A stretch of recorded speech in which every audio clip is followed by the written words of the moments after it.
government by the people, of the people, for the people. But the people are retarded. Father, before I begin, bless me, Father, for I'm about to sin. America. I pledge allegiance to the United States of America. One nation, indivisible, under God, for real. And Corn Pop was a bad dude. And he ran a bunch of bad boys. Senators here. Chuck, stand up, Chuck. Let him see you. Oh, God love you. What am I talking about? I tell you what, you're making everybody else stand up, though, pal. Thank you very, very much. I tell you what, stand up for Chuck. The best way to get something done, if it holds near and dear to you that you like to be able to, anyway, from Charlotte, another line going from in Florida down to Tampa. Of Putin's kleptocracy. Yeah.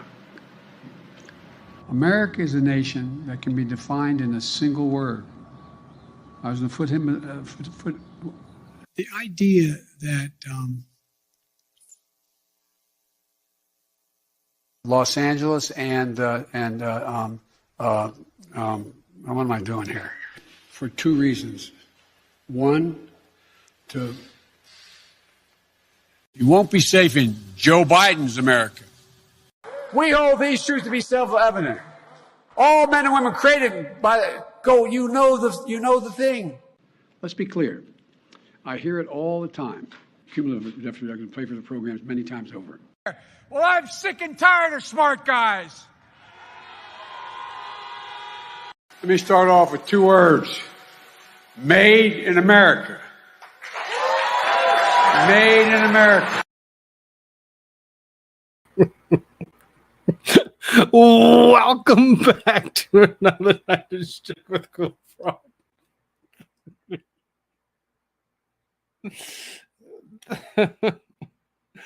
That man, he cracks me up. He cracks me up every single time he says anything. Sadly, you can watch that. I've been watching that for how long? Each and every single one of those, other than a couple few that I edited into create that intro, for quite some time. You can go back and you can any episode, and it just the stupidest shit. It makes you laugh so damn hard. Beautiful first, and Moose says last. Oh, let's hope that's not the last. Let's hope that's not the last. We really need a lot more people dead. I know, right? Just killed me. It's so bad. It's just so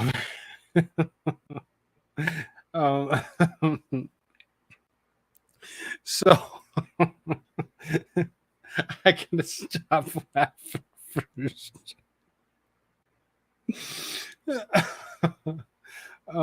Today was quite an interesting day. We learned that Barack Obama could potentially be gay. That was quite an interesting little conversation between Tucker Carlson and the man that claims that he slept with him. We'll keep it that way. We'll keep it that way. There's just... it's just been a day for me. It really has. I think I'm finally past it. I can actually get into the show. There's quite a bit to go through. Hopefully tonight I don't boomer closing out the YouTube to move over to Rumble. That will be an ordeal. We will go over shortly after completing a couple hours here on YouTube. There seems to be an awful lot of things going on. Congress back in action after their 6 weeks of vacation. They've ramshackled through quite a few people through Senate for appointments. They still have problems with Tuberville. allowing military appointments. Any other appointment is not an issue for the most.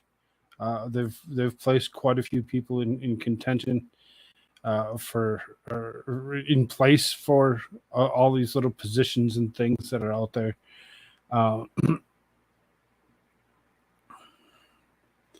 What's up, Aaron? Good to see you. Good to see you. Glad you're here. Gotta put my microphone in the right spot so I can see chat. Sure, it's in the right spot. All right. I think that should be good. So let's get crack lacking because we do have quite a bit to go through here. Here you go. Let's start off with this guy because, we haven't given enough money to Ukraine. We really seriously haven't. Our pockets are bottomless and it's in full. Bottomless and full all at the same time. Why? Because they say that our economy is oh so good under, Bidenomics. Bidenomics says we're doing super well.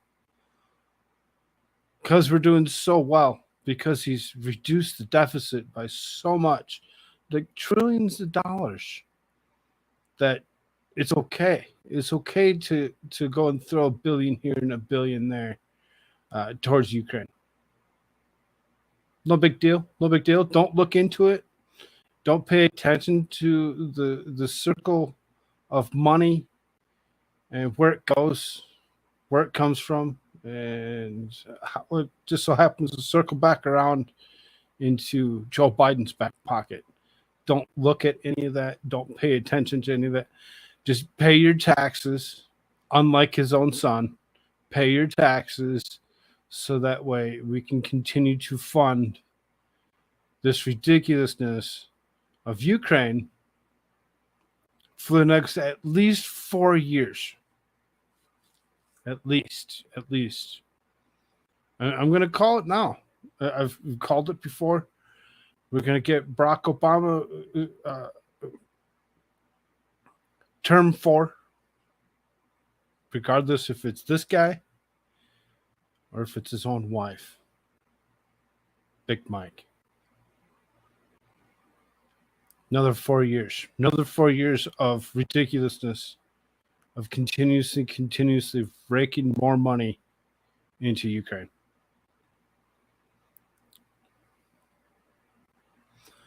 Says U.S.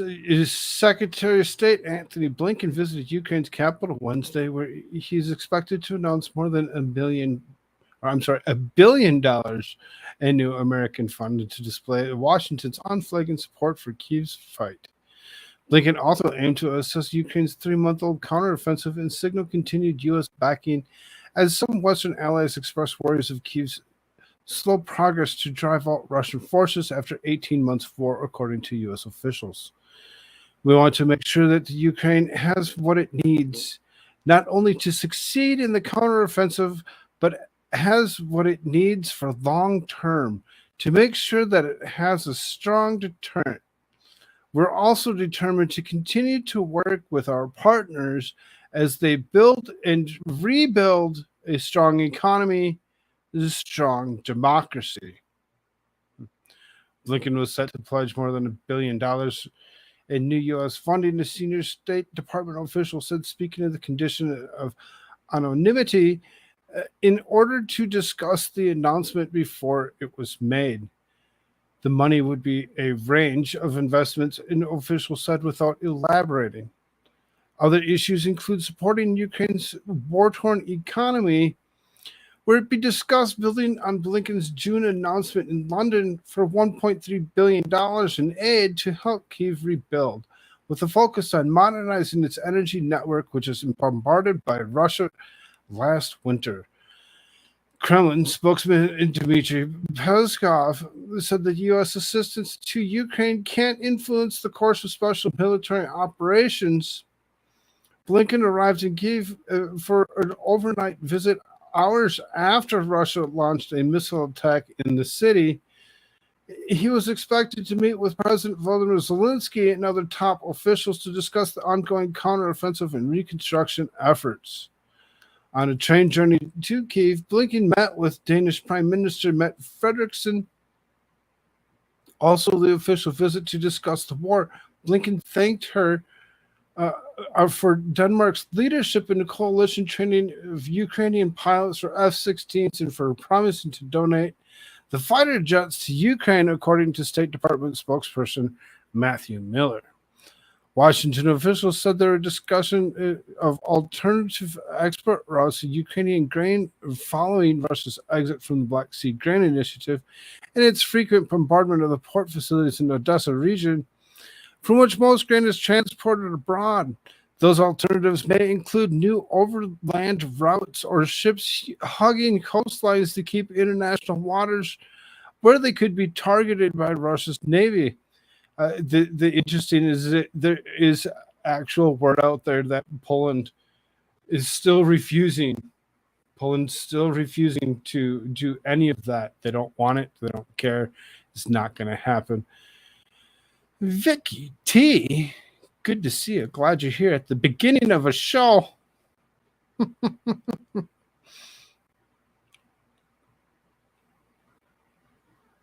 Who doesn't like my salute emoticon, I guess.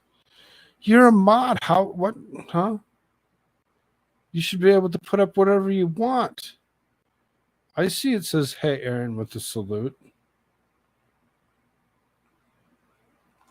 Over here on the StreamYard side, not so much, but on the YouTube side, it definitely shows a salute. Those alternatives may include new overland routes. After arriving to Kyiv, Blinken laid a wreath at the city's Berkostov Cemetery to commemorate members of Ukrainian armed forces who lost their lives defending the country. Blinken told Foreign Minister Dmytro Kuleba that the U.S. has seen good progress in counteroffensive. It's very heartening.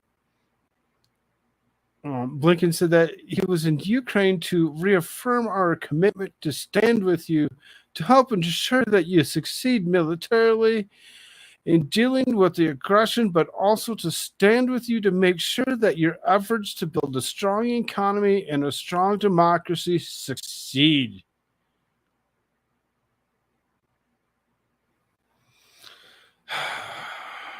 I'm sick of the United States sending billions and billions and billions of dollars to this never-ending war.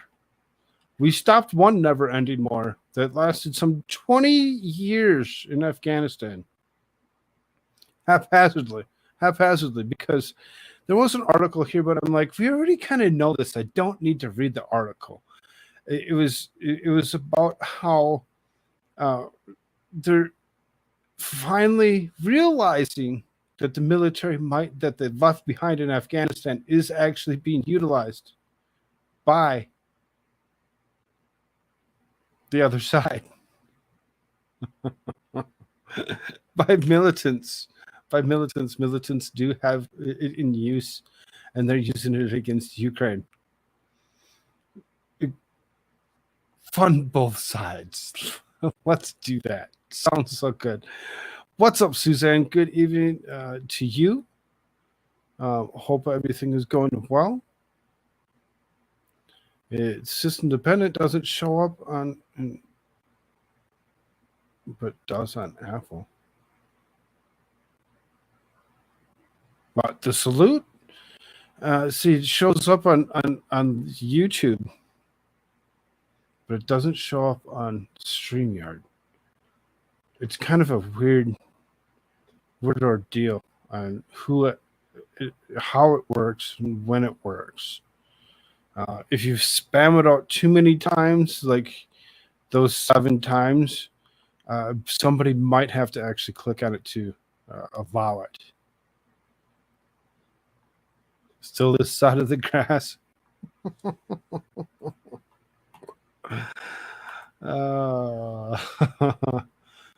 The new headline: Explosion rocks southern Russian city. Southern Russian city. Hmm. I wonder what that explosion is. Suppose we can take a look at what that is. We'll look at it in a moment. Treaty ally of Russia to stage war games with U.S. Armenia says that the Eagle Partner 2023 exercise will improve interoperability and focus on peacekeeping missions. Okay. The U.S. and Armenian militaries will hold joint exercises later this month with special emphasis on peacekeeping operations. Yerevan has announced Armenia is a member of the Collective Security Treaty Organization, which also includes Russia, Belarus, Kazakhstan, Kyrgyzstan, and Tajikistan. Okay. Good to know that they're part of the collective, the Collective Security Treaty Organization. For the United States to run operations with them would be no harm, no foul, it's all good. It's all good. Let's just kind of stir a couple things in there and make it okay. We'll just make it okay that the United States is training with allies of Russia.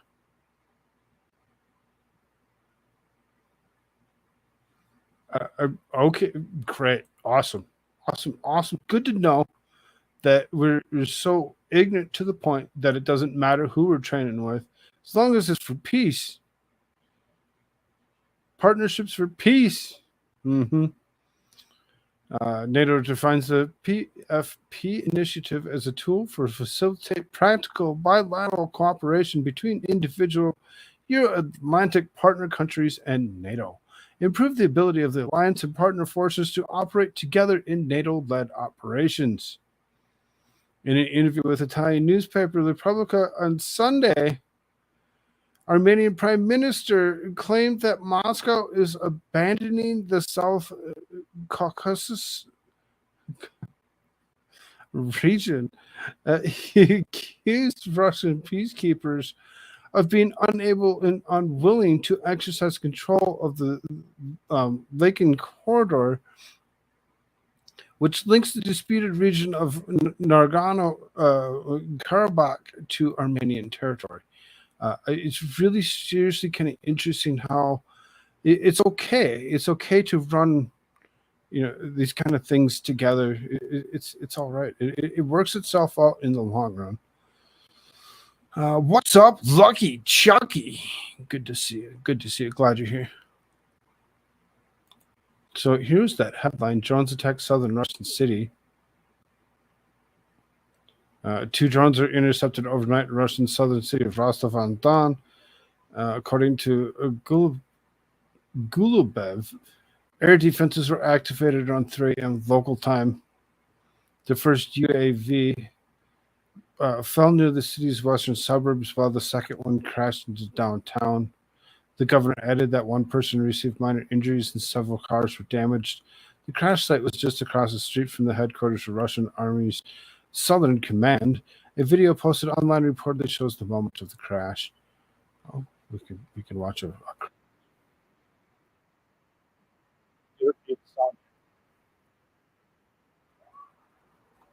Okay, maybe you do. Okay, maybe you do. You're like, why do you need sound? Let's refresh this. Let's bring it back to where it was.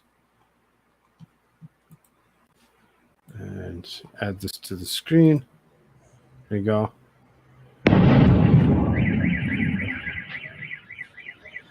That was a nice explosion. Heck yeah. Let's continue to destroy things everywhere, because why not? It's okay. That's what we're here for. Puffer P, what is up, dear? Good to see you. Ayo to you. Yo. Boomer, what's up? You made it. Good to see you. Have a former school that's Armenian and peace out about it. about it often, though they're half Iranian. Yeah, it's kind of interesting, how the region really is laid out and how many people are actually of different groups, how intermingled they really are.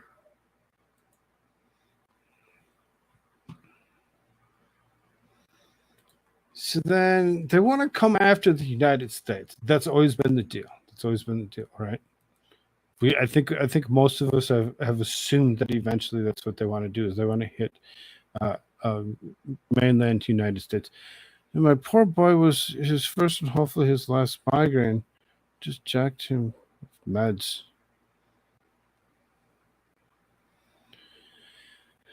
I think he's Superman in an hour. Yeah, probably.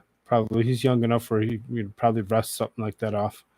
Um, Huge nuclear threat strike issued for the United States. We should be concerned. If President Joe Biden was Catholic, as he professes to be, he would heed the words of Jesus recorded in Matthew 26:52. Put your sword back in its place. Jesus said to him, for all who draw the sword will die by the sword. If he were truly Christian, he would call off the dogs of war currently roaming Ukraine. Biden has the power to cool things down with Russia concerning the war in Ukraine, but he refuses to. He has the power to tell the politicized Department of Justice to get off Trump's back, but he won't. Sooner or later, one must reap the seeds one has sown. The Biden administration has sown strife at home and abroad. It appears to harvest on the horizon. Its fruits might be more than a little bitter. They might even be poisonous. Igor Korchenko, a Kremlin propagandist and editor of the newspaper National Defense, has warned of a nuclear threat against the West connected to the war in Ukraine, according to Newsweek. Korchenko said the U.S. is in danger of Russia's nuclear missile attack. Many will think that Russia is just rattling its saber to scare Americans. Maybe they are. After all, saying isn't doing, right? GOP Senator Mike Lee of Utah isn't so sure. Lee posted a message on X and should be of concern to us all. They didn't say formerly known as Twitter. It's amazing. They're moving forward. When a nuclear-armed adversary threatens to nuke us, we should be concerned. This is just one of the many reasons why I insist that if we're not prepared to go to war with Russia, we have no business funding a proxy war against Russia. Those are some wise words there, Mike Lee. Thank you. Thank you for saying the things that everybody else wishes they would just wake up and say. Korchenko said in an interview on Russia One channel, Russia is being warned and threatened that if we misbehave, or if, in Ben Hadda's opinion, we exceed what he considers to be the necessary permissible line for the use of all types of Russian weapons, he threatens us with more than just strikes on the Crimean Bridge. Hodges, a retired U.S. Army general and NATO senior member for logistics, has repeatedly called for Ukraine to be supplied with the weapons of war it would need to retake Crimea. These weapons include Army tactical missile systems and missile systems with would allow Ukraine long-range precision strikes in the Crimean Peninsula annexed by Moscow. Yes, all the way back in 2014 under Obama administration. Go figure.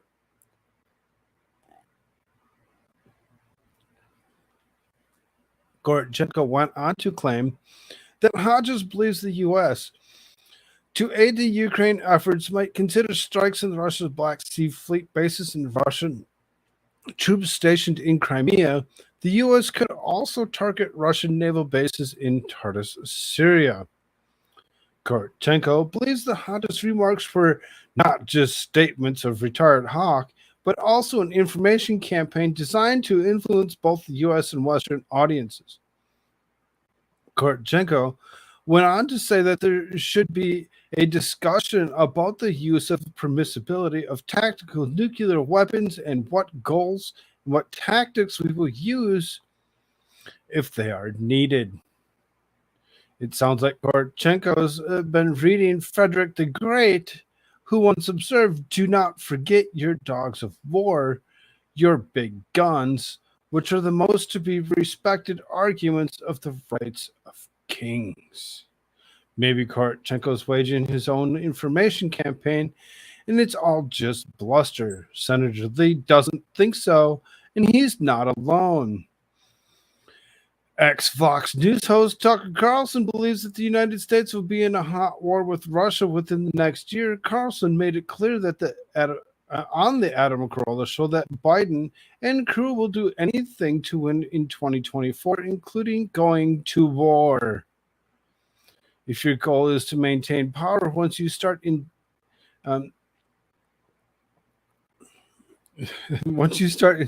your political opponents, you know what you have to win, or else you're going to indict you if they win, right? Carlson said on a podcast. So they can't lose. They will do anything to win. So how do they do that? According to Carlson, Koof or something like it won't work again. Been there, done that. Fool the people once, shame on you. They won't buy it again. What does that leave? War with Russia. There will be a hot war between the United States and Russia in the next year. I don't think we'll win it, but that's a separate analysis. You should be worried about the prospects of an open war. We're already at war with Russia, of course. We're funding their enemies, so we're fighting Russia. But I mean, in open battle with Russia, we say we're at war with Russia. We should all be worried. When a sitting U.S. senator and one of the most well-known political commentators in the world are worried about World War III, it's not a game. A chicken war is not a game. People die. In a nuclear war, untold number of innocents are slaughtered. And these two, between Lee and Carlson, just so happen to think that this is coming sooner than we would all expect to happen. An all war, hot war between the United States and Russia. When you in an organization like NATO, and something like that happens, now it needs to be the other side that's the aggressor to get everybody else to go ahead and decide with you to do the job correctly. I have a feeling that it's not going to be that way, that it will actually be the other way around, and there may be some issues to go along with that. I don't know if we get the backing. I don't know if we get the backing from all these other countries. I think all these other countries will stand up and be like, nah, have fun. We're out. We're out. We never signed up for this actual onslaught of war with, and maybe not all of them, but out of the 31, 32 countries that are part of NATO, I wouldn't see too many of them standing up and being, yes, we're with you, especially the ones that are nearest by. The ones that are nearest by, Poland, no way. Nope. Lithuania, Latvia, nope, not going to do it. Not going to do it. They've been through these wars over and over again. They don't want another one. They don't want it to actually be in their own soils. They'd rather not engage. They'd rather not engage.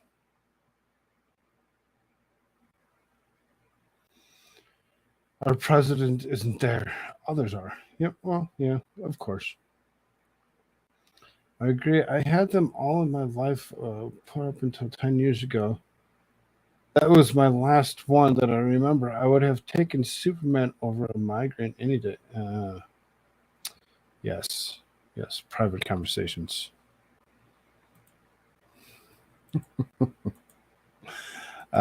War in Ukraine. If we don't think that nothing's happening, or if we do think that nothing's happening, if we're just so happen to be ignorant to the point, here you go. U.S. tests nuclear capable ballistic missile with a video. U.S. Air Force has successfully test fired a Minuteman III intercontinental ballistic missile. This island-launched missile was fired early Wednesday from the Vandenberg Space Force Base in California. The launch was described as a routine test intended to validate and verify the safety, security, and effectiveness and readiness of weapons system. These test launches demonstrate the readiness of U.S. nuclear forces and provide confidence in lethality and effectiveness of the nation's nuclear deterrent. Sure it does.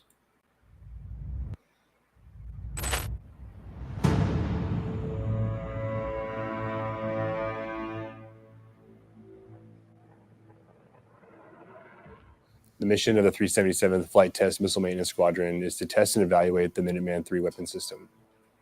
Maintenance side of things, we will get a downstate shipment from one of the northern tier bases from Minot, F.E. Warren, and Malmstrom Air Force Base. And they send it down here along with the task force, and we will build it back up in the launch tube, equip it with different test modules, and once it launches, we get telemetry data back, we get targeting data back, and all that information helps us ensure the reliability and dependability of the Minuteman III weapon system.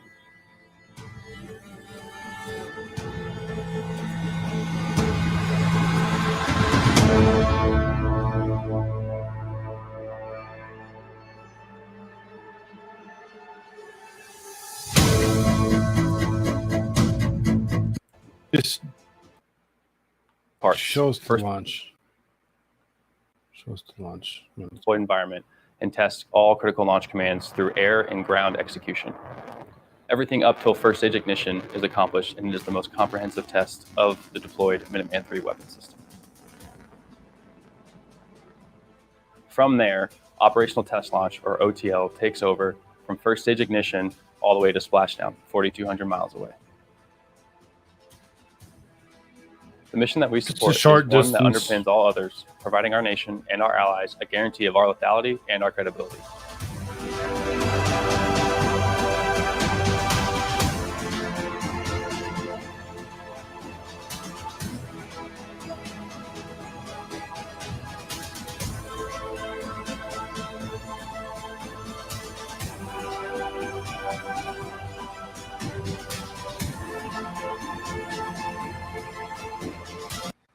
Pretty cool little video that they got going here.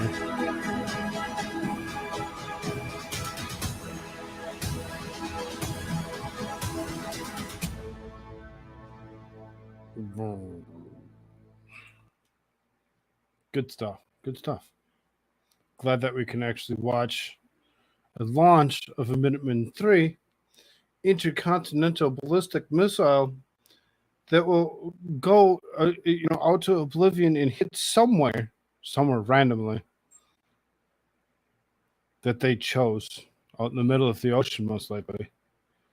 But you show our force. So, being that everybody else is showing force, we should also show force. Yes, and make it be. Yes, we're only testing, just testing it, just be sure that everything's still working. We're just going to launch one of these intercontinental ballistic missiles and just launch it into nowhere. It's okay. Like staged videos of the past, thoughts only. Mm-hmm. There's something to go along with this for sure. I agree. It could have done in shown real time footage of something. But yeah, nice staged video to say that they did this. Anybody that actually did see it, if they were stationed, if they're in California and picked up that this was done and could see that this was done and got any footage of it, would be cool to see. That'd be cool to see. But, United States testing nuclear capable ballistic missiles is no big deal. No big deal. We're just testing them. We're not launching them in anywhere around your vicinity. So we should not show concern or have anybody else show concern towards us, as like we don't do to places like North Korea when they do their test launches and they shoot stuff onto the Sea of Japan. We should not look at this as this being something of concern.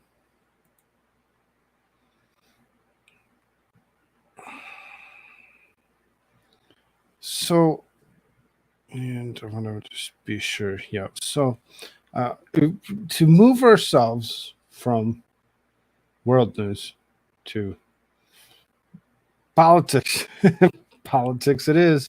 You ready? You ready for some politics? Ready for some ignorant politics?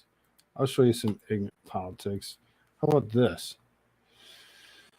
Running for president would be racist, Biden allies tell Democrats. Potential contenders to replace U.S. President Joe Biden as a Democratic Party 2024 candidate, if the elderly incumbent decides not to seek re-election, have been warned by political insiders that competing with Vice President Kamala Harris for the nomination would be seen as racist. And it doesn't matter what side of the aisle you're on. If you're running against Kamala Harris because she is a strong black woman, we must watch ourselves, as we'll be considered racist for running against her. Such prominent politicians as California Governor Gavin Newsom, Illinois Governor J.B. Pritzker, are among the white Democrats who have been cautioned against pondering a presidential bid. The discussion comes amid struggles by party elites to get rank-and-file voters excited about the 80-year-old Biden's campaign for a second 4-year term. When you had people who were trying to test the waters, and party rose up and made it clear to those individuals who were mostly white men that to disrespect the vice president would not be well received by women and people of color within the party, says Karen Finney, a Democrat strategist. They got a little bit of a smack in the face. Debbie, what's up? Good to see you. Harris is both the first black person and first woman to serve as U.S. vice president. Biden chose her as his running mate in 2020 amid pressures to pick a black woman, reflecting the party's increasing emphasis on identity politics. However, Harris has been deeply unpopular in her role as vice president, has been ridiculed for her mannerisms, including the propensity to cackle in serious or uncomfortable moments. An NBC News survey in June showed that only 32% of voters viewed her favorably compared to the 49% who had a negative view, giving her the lowest net rating in the poll's history. Biden's campaign tried to head off potential challengers by getting some of the top contenders on board with his re-election bid. Shortly after he officially announced the 2024 run in April, the campaign appointed Newsom, Pritzker, and Pennsylvania Governor Josh Shapiro to its advisory board. Michigan Governor Gretchen Whitmer was enlisted as campaign co-chair. Many Democrat voters aren't yet sold on re-electing Biden. Wall Street Journal poll late last month found that 73% of U.S. voters, including two-thirds of Democrats, believe that the president is too old to run again. 6 in 10 voters believe Biden is mentally unfit to do the job now, let alone when his second term would be winding down in 2028. Biden allies warned that the party would face a racial conundrum if other candidates alienate non-white voters by running against Harris.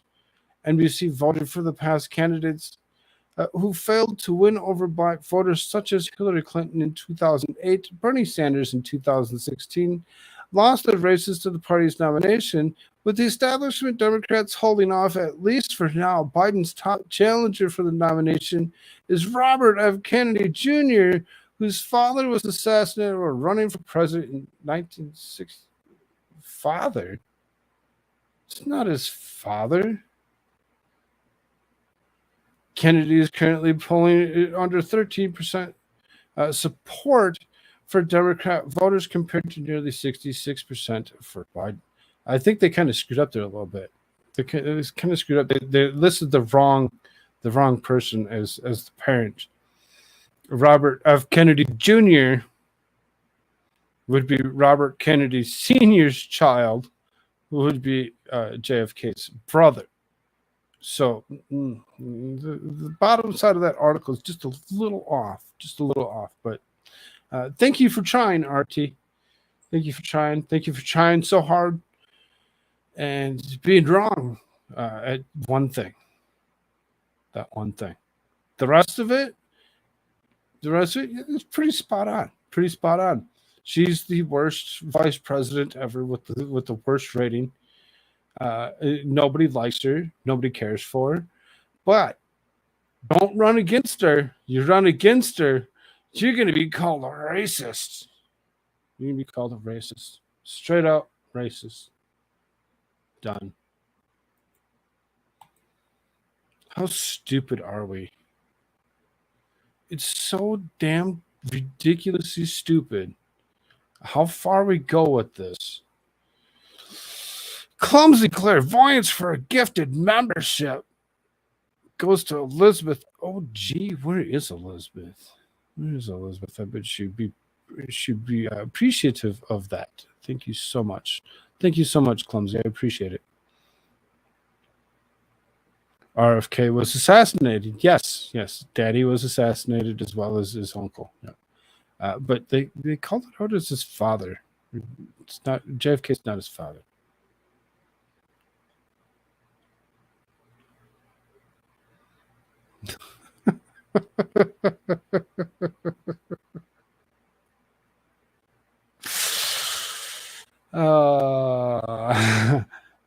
It did say that, right? I didn't.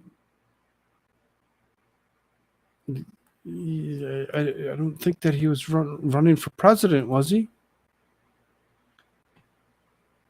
I don't think he was running for president. I could be wrong. So maybe RT did get something right, and I just read it wrong. That's possible. I wouldn't put it past myself. Done it before, and I'll probably do it again. It's something that happens. Oh, this guy. I forgot. There's video here. We're not going to watch the whole video. We're only going to watch the first bit. Watch the first bit because it's about this guy.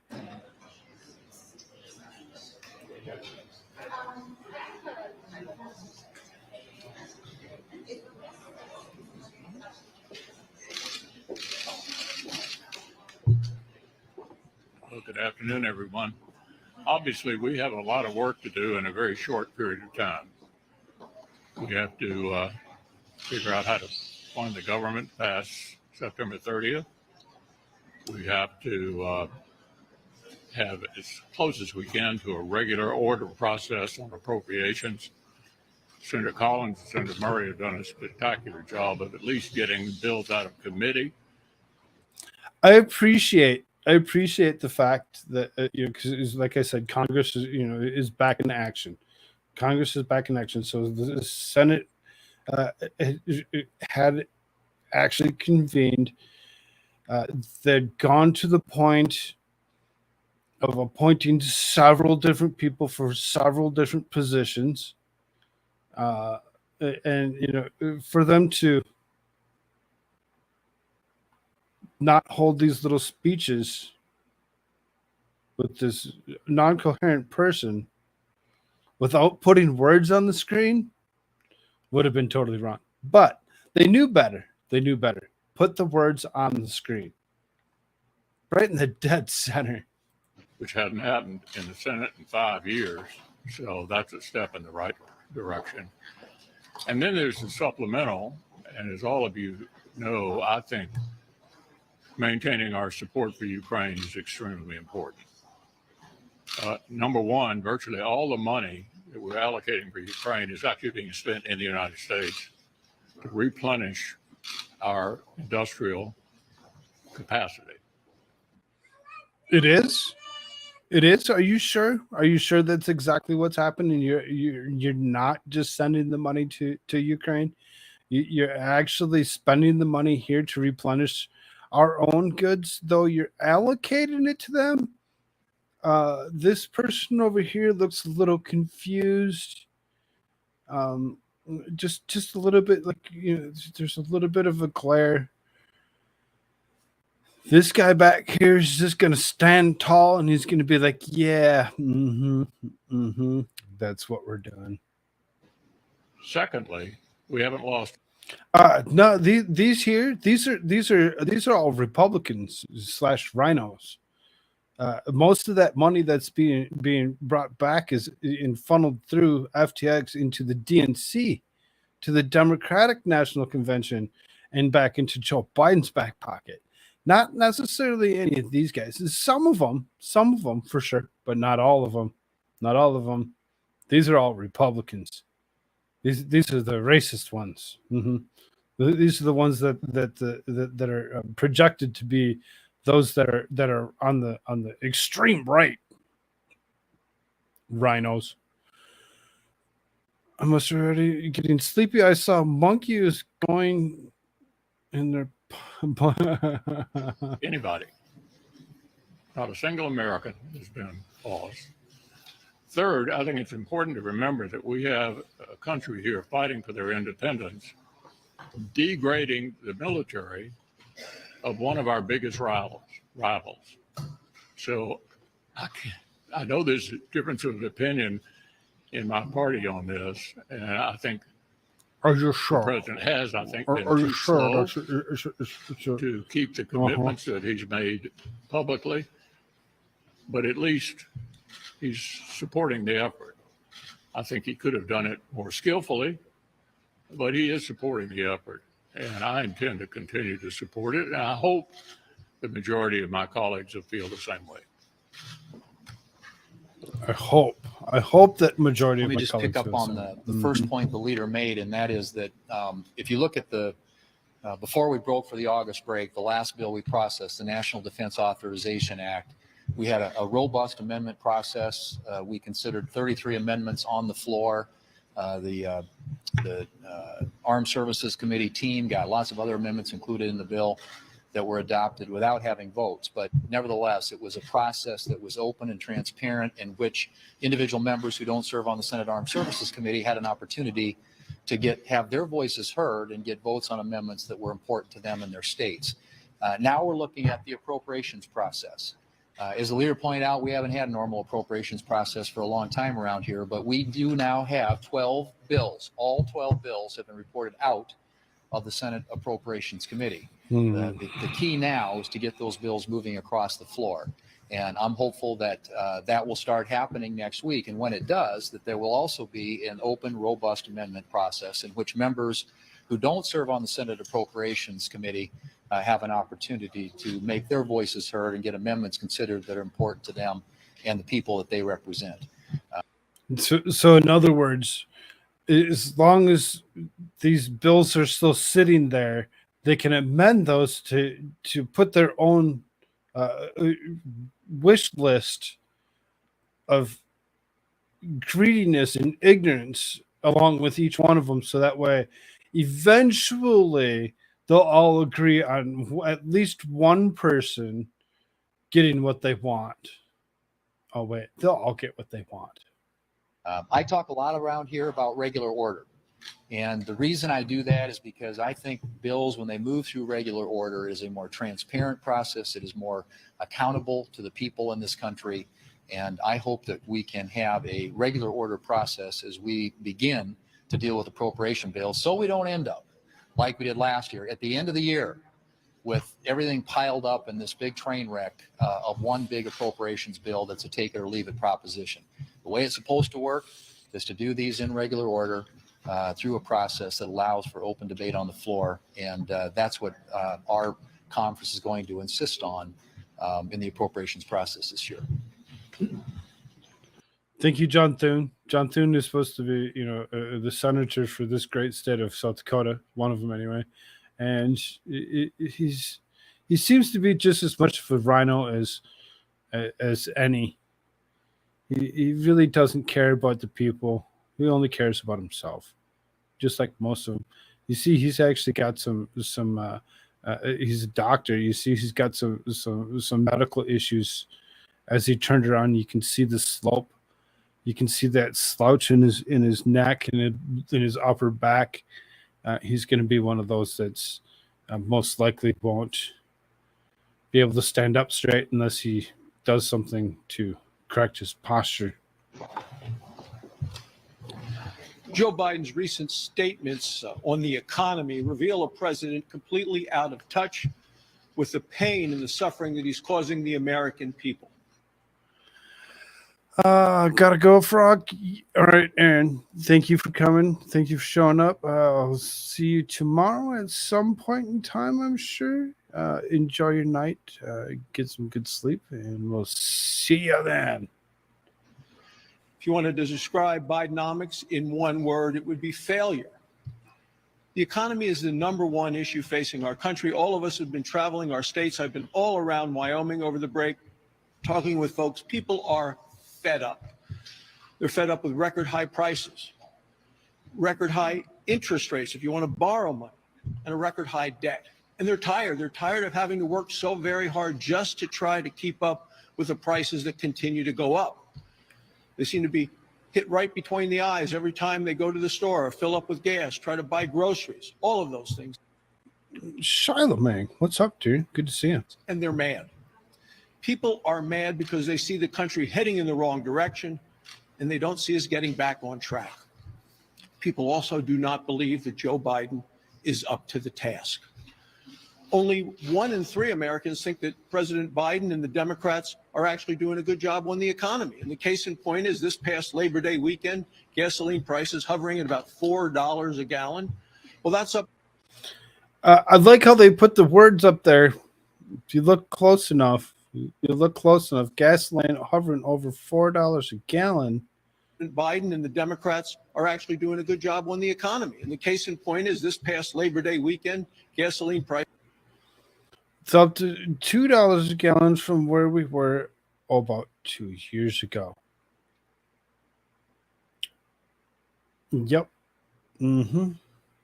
Just two, not 3. Prices hovering at about $4 a gallon. Well, that's up over $2 a gallon from where we were about 2 years ago. And back to school shopping, it has become very, very expensive and very stressful for American families. You can spend your money on that, or you can spend your money other ways if you have the abilities to do so and homeschool your children. Give them the education they deserve, as opposed to the crap that they actually spew out of our school systems. These guys' flat hairstyles make me cringe.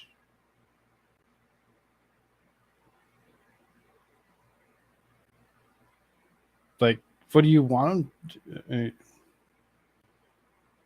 You want them to have big, long beards and long hair, huh? I'm with you. There's putting food in the lunchbox, supplies in the backpack. We're all seeing increased costs as a result of Bidenomics. Well, Republicans have solutions to make things more affordable. And it's to cut the wasteful Washington spending. It's to release this death grip that the regulators have, the bureaucrats here in Washington, making everything more expensive back home. And it is unleashing American energy. We have it in abundance. That's the way to get America back on track.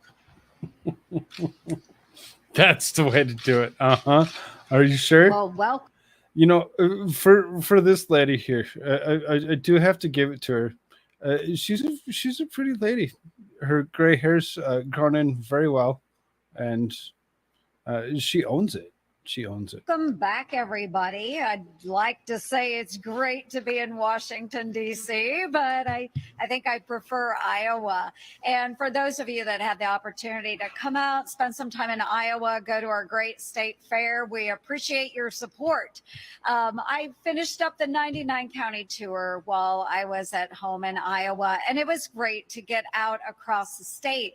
But while I was out and about and talking to families and talking to manufacturers and other industries, it was abundantly clear that Iowans are very, very frustrated with the state of the economy. And it really didn't matter what industry or what location I was in. They are frustrated. They're frustrated with this administration. They're frustrated with Bidenomics. It is increasingly there you go. difficult Hit on the point. to support their families. And it's really tough because even in This guy back here with the red tie, he really seriously seemed kind of confused as she said Bidenomics doesn't work. I'm like, it doesn't? No, it doesn't. my communities in Southwest Iowa, where I was born, where I This was is raised, where I Saturday live Night today, Live. seeing the men and women that I have grown up with. They are two full-time income families now taking on additional jobs just to make ends meet.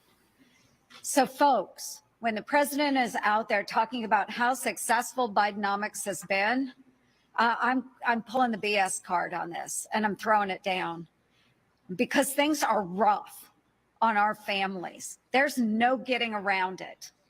And I know sometimes you're in this bubble here in DC, but again, folks, if you can get out to Iowa, any of our great states, you're going to see a different story when it comes to our.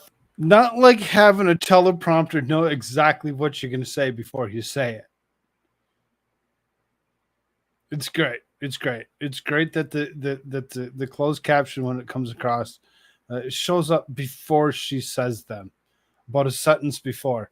It's nothing wrong. Nothing wrong here. No. Maybe he's holding in a fart. I think he froze again. I think McConnell froze again. Families and our businesses. So please pay attention. So with that, Iowans are really She wants to frustrated go to Iowa. with the taxes that they're paying to this federal government when they hear us talk about Washington, D.C., and how a number of our federal agencies' headquarter buildings are only 25% occupied. Okay, where are all of those workers? I know they're still on the payroll, right? Is COVID over? Are we able to come to work safely? I think we can do that. And yet we still have a huge number of people from this city that are telecommuting. They're teleworking. And there is no reason we should be doing that. There is no reason we should be doing that. And just to be clear, we're not doctors with lawyers around here. We're not trying to tell you what to do, how to do it, when to do it. It's for some reason she likes to talk about, Koof for what it is. Rose, what's up, dear? When you have bureaucrats that are doing bubble baths during their conference calls for work, when they are golfing during business hours, and yet they're still getting paid the wages they were pre-COVID, we've got to figure this out. So I pushed out a letter to all 24 Inspector General offices, and I'm demanding answers. So one, what are these people doing? Who has oversight of the work that is, okay? Two, what do we don't need to lease all of these buildings to get rid of it? Is that Washington, D.C. wages who are and are still getting paid for living in Washington, D.C. It is fraud, folks. It's fraud. So you coming after you. Let's do the right thing. Sorry. Welcome back, everybody. It is nice to be here on a 100-degree day almost. Colleagues have said is paying more and getting less. That's absolutely what you're doing every day, whether it's your mortgage, your rent. Do you think it's really 100 degrees, or your do you think she's having some issues? Your gasoline tank, whatever it is. And as to what Joni was talking about, Senator Ernst was talking about, our offices are inundated during the summer. More people have traveled this summer probably than have over the last 4 or 5 years. The requests for passports and assistance on getting passports, and the workforce is not there. We had people that had to cancel trips, couldn't area specifically where the work ethic that we're level is coming up short. Sorry, these women have nothing good to say. During my break, to Emerald all play in Auckland, New Zealand. With athletes in team sports. I was one of the lead senators on equal pay for equal play for Team USA. I believe firmly that any woman athlete who's representing our country should have the same benefit and pay as any man who is under the flag of the United States in competition. And I can tell you, it was glorious to see that. You're supposed to be a Republican. Thank you, Shelley Moore Capito, for your ignorance. No shit. Women should have. There shouldn't be any discrepancies whatsoever. You get what you do. You get paid for what you do, performance-wise, in any other shape, way, or form. And when it comes down to it, just because you think that men make more money than women do, doesn't always make it true. Doesn't always make it true. Thank you for your ignorant thought. Out of West Virginia. Those fields filled with women's teams. So glad that you're a Republican. All across the globe, really led by the U.S. team. The U.S. team was the leader here. It's just people are catching up to us now. And that's inspiring to me. The other side of that, Codell, was a security portion about the lure up we struck on submarines. We were talking about how the Taiwanese, and I thought, what are these two issues that we went on American values? We believe in our men, women, and our military, the ability to do the. I was very value-based, got to keep that in the forefront, not able to see that. So President Biden spent the month of August telling a very different story to the American people than what we are seeing back home with the people that elect us to come back here to Washington. But don't take my word for it. Don't take my word for it. As Joe Biden's trying to spin this Bidenomics story, look at the headlines that have come out in publications from your colleagues in the press. The housing market is stuck. Americans can't afford homes. Investors aren't buying property. Economists see little relief ahead. New York Post, credit card and car loan defaults hit a 10-year high as inflation squeezes families. This came out in Forbes just yesterday. In fact, as I was flying in from Montana, strapped for cash, more Americans are making early withdrawals from their retirement savings. And you've seen the headlines in the last month about credit card debt at over $1 trillion, an all-time record high.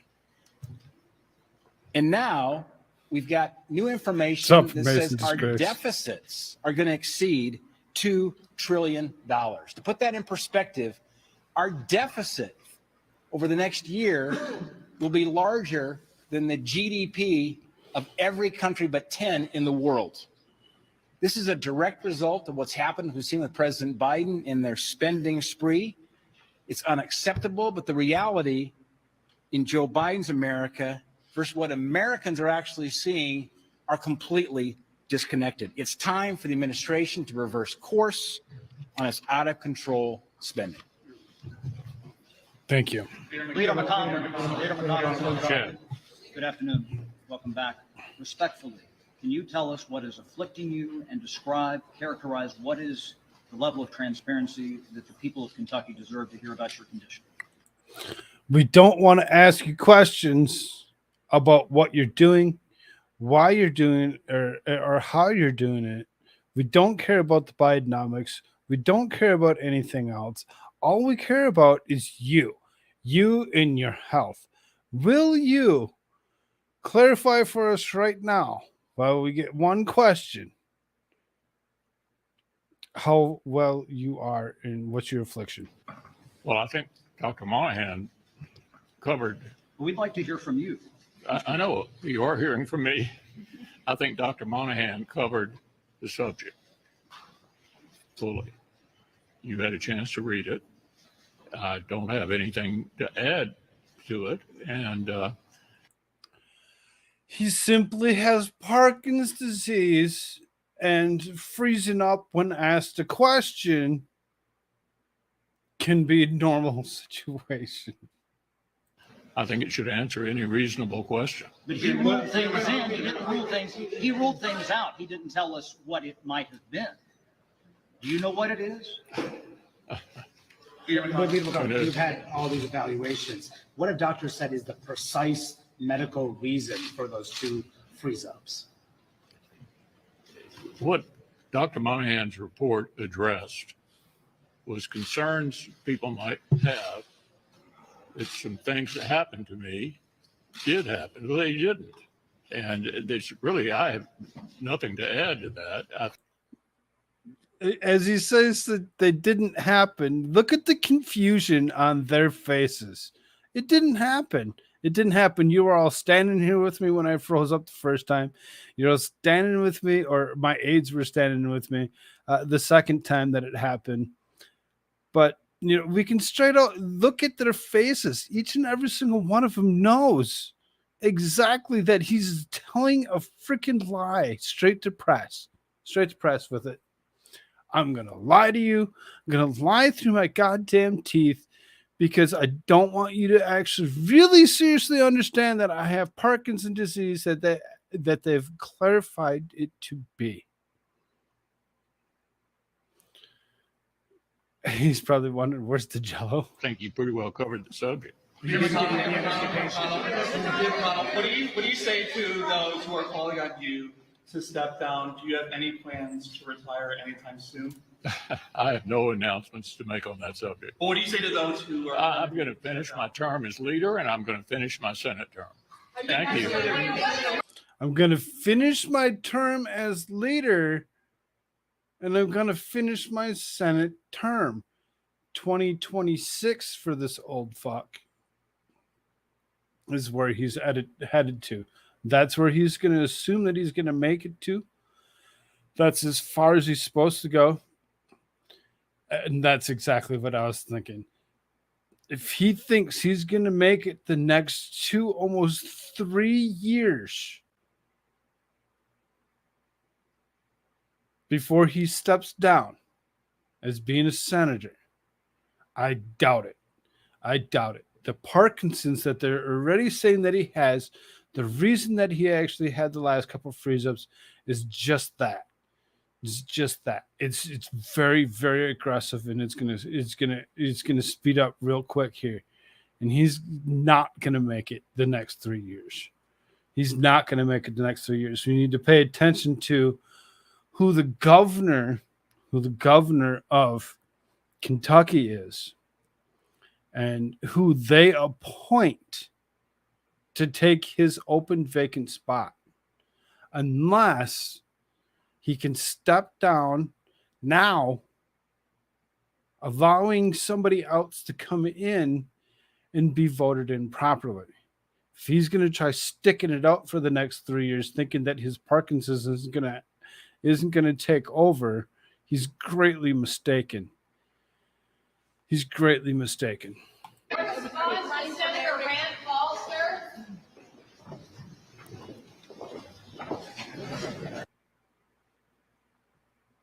He's greatly mistaken. That's not how it's going to happen. Not how it's going to happen. You notice I kind of skipped past a couple of people's speeches or whatever because they really were filled with nothing of anything good whatsoever. Question is, did he have any knowledge of this condition prior to his being elected? Parkinson's is very aggressive, and it happens once it happens, it kicks in and it goes very quick. Potentially did not know before this particular 6-year term, because it would have been 2020. I believe that these first 3 years, or these 3 years that he's actually been there, that only recently in the last 6 months to a year has it progressed. So I don't think that that's the deal, that he really had Parkinson's beforehand. I think there's a lot more to it that happened within a short bit, because he's been told that there's a couple freeze ups that we've seen on that were live, and then we also seen or heard of him falling several times. He's fallen several times. I really don't see that being a good deal for him if that's the case. I really don't. It's a sad way to go. It is. It is a sad way to go when it comes down to it. You know, so I feel bad for him for what it is, but for him to lie to us, continue to be the rhino that you are. I was caring for my cousin who died last February. He had been diagnosed 5 years before he died. Interesting. With Parkinson's. Interesting. So, I mean, it's really progressed. It's really progressed in the last 6 months of the year. So, we'll see. We'll see. We'll see if he actually makes it to the end of 2026 term.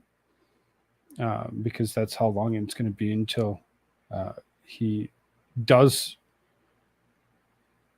step down, as he said that he'll finish out this term. He was a total rhino, but it's sad. It is sad. It is sad. So, you know, that was Senate when it comes to, those are Senate Republicans that were on the screen. The Senate did go ahead and appoint several people to several positions. Make this just a little bit bigger for everybody here. U.S. Senate confirms Philip Jefferson as Federal Reserve Vice Chair. Philip Jefferson, who has served as the federal governor since 2022, will take the number 2 role under Chair Jerome Powell in the central bank until 2036. 2036. It's a long time. Federal Reserve Governor Philip Jefferson has won confirmation from the majority of the members of the United States Senate, placing him in position to become the Federal Reserve's next vice chair. An 88-10 vote in the U.S. Senate on September 6, Jefferson won a majority of support needed for his confirmation as the next vice chair of Fed. U.S. President Joe Biden announced in May that Jefferson was his pick to replace federal Governor Leo Brainerd, who resigned in February. Senators are also expected to vote on the nomination of Fed Governor Lisa Cook for a full 14-year term, and former U.S. Department of Labor Chief Economist Adriana Kugler for one of the board's empty seats. If confirmed, Kugler and Cook could serve for terms both ending in 2037. Jefferson will serve as vice chair as part of his existing term as governor until 2036. The makeup of leadership at federal institutions like the Fed, Securities and Exchange Commissions, the Commodity Futures Trading Commission will likely impact how policymakers adjust ongoing regulation over cryptocurrencies and blockchain technology. That's the reason that we talk about this. Cryptocurrencies and blockchain technologies, this guy's a huge proponent for it. He's a huge proponent for it, in which you know, as opposed to your bank just shutting off access to your money, now the Fed would actually have access to your money and be able to shut you off if your ESG score wasn't high enough. Though the Fed reportedly has no plans to issue digital dollar anytime soon. 2024 presidential candidate Ron DeSantis has made it clear he intends to bar the central bank from issuing central bank digital currency. Fed Chair Jerome Powell told lawmakers in June that he believes there should be a robust federal role in stablecoin regulation. He has also been supporter of many rate hikes in 2023 affecting market across the country. Powell's current term in the Fed is expected to end in 2028. This guy is a staunch supporter of crypto. He really will push for cryptocurrencies and blockchain technologies to be a thing. I don't think that it's a good deal. I really find it leery how easily the digital currency can be persuaded and changed to be to go up and down in value. You could have $1 million in digital currency sitting there, then all of a sudden the next day it drops by a certain percentage, and all of a sudden you no longer have $1 million. You only have $500,000. That can really seriously hurt people. And if you don't go off of the right think, possibly, they could just shut you off at the federal level and say, well, you don't want to go along with this, and you actually like somebody that we don't like. We don't want you to have any money, and now you can starve.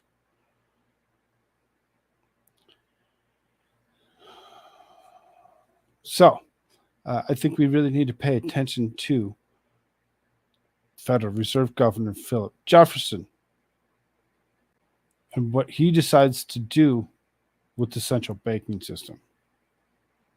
Could be scary. Could be scary. Joe Biden doesn't care. Joe Biden doesn't care. He doesn't care. As long as you like him, he likes you. That's all he wants. 12 people here, 17 likes. Everybody hit that like button. Please hit up the chat. Hit up the chat. Chat it up as much as you possibly can. Drum that number up. I just watched that chat rate drop. The more you say, the better off it is.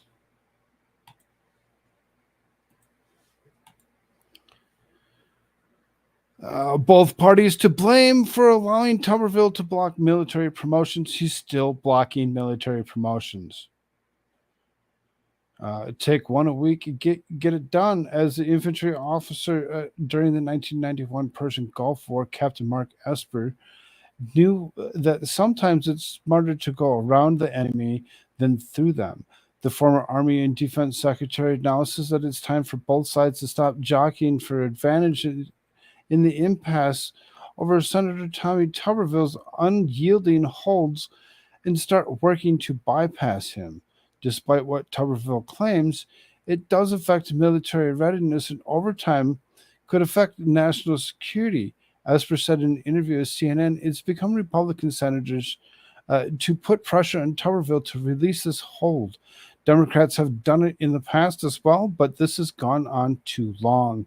Senate Majority Leader Chuck Schumer argues having an individual floor vote on each of the 300-plus stalled nominations to get around Tuberville's ability to block an en masse confirmation of unanimous consent is impractical and would reward Tuberville's hardline tactics.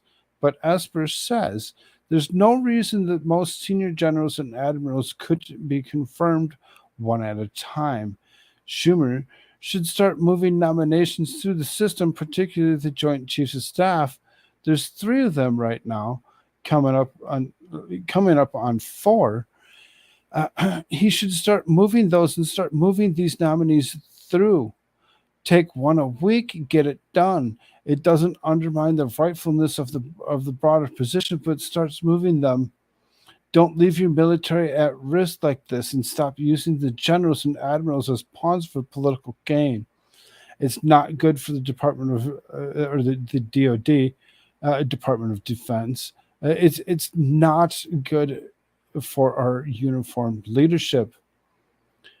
They're really seriously getting upset with Tuberville blocking every single one of these because they don't want He does not want, there's a reason why he's doing this. This isn't for any political reasons, other than the fact of Tuberville refuses to allow this to happen because he doesn't believe it's necessary or right for the military to be able to go ahead with abortion rights. He's against it. He's against it, and he has the right to believe as he wishes. 357, what's up? Good to see you. Frog got me beat on beard? Of course I do. Of course I do. I want to talk, but then I can't get things done. I'm a busy bee. I'll pop in and say yada yada blah blah. The comments don't have to make sense, right? Nope. Yada yada blah blah is good enough for me.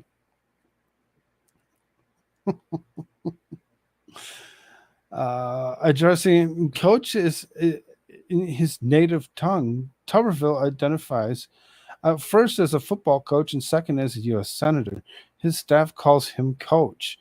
In his official Senate website is headline Coach Tommy Tuberville in large block letters. With smaller type underneath that reads U.S. Senator of Alabama. So yesterday, Pentagon spokesman Brigadier General Pat Ryder tried to impress upon Tuberville with the damage he holds are doing by invoking a somewhat strange football analogy.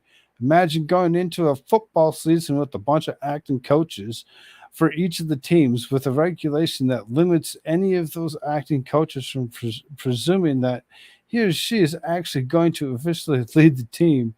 And those acting coaches who come up through the organization are now responsible for not only being this offensive and defensive coordinators, but also acting as the head coach. Over time, how are you going to deal with the uncertainty from coaching staff in the locker room in terms of who's in charge? How are we going to affect performance? And then who are the fans going to hold accountable? That's an awesome way to try to get at Tuberville, and it didn't work. Tuberville has invoked a privilege as a senator to prevent approval from nominations and promotions by unanimous consent in an attempt to force the Pentagon to rescind the policy of the funds travel for abortion services, but staff has recently said that the holds are also preventing woke generals and admirals from being rubber stamped without proper scrutiny. Yeah, I mean, there's main reasons, and then there's secondary reasons. He's got his reasons for doing what he wants to do. There shouldn't be anything that says that he can't. He has the all right to do as he wishes, as it goes. It's all on him. It's all on him to do just that. As if that is concerned, Ryder replied, that's the question that only the Senate and Senator Tuberville can address. Tuberville says that the only way he will drop his hold on the Pentagon first rescinds its policy, and then Democrats draft a standalone bill to reinstate it, a bill that Tuberville knows cannot get the 60 votes for passage in the Senate, split 51-49.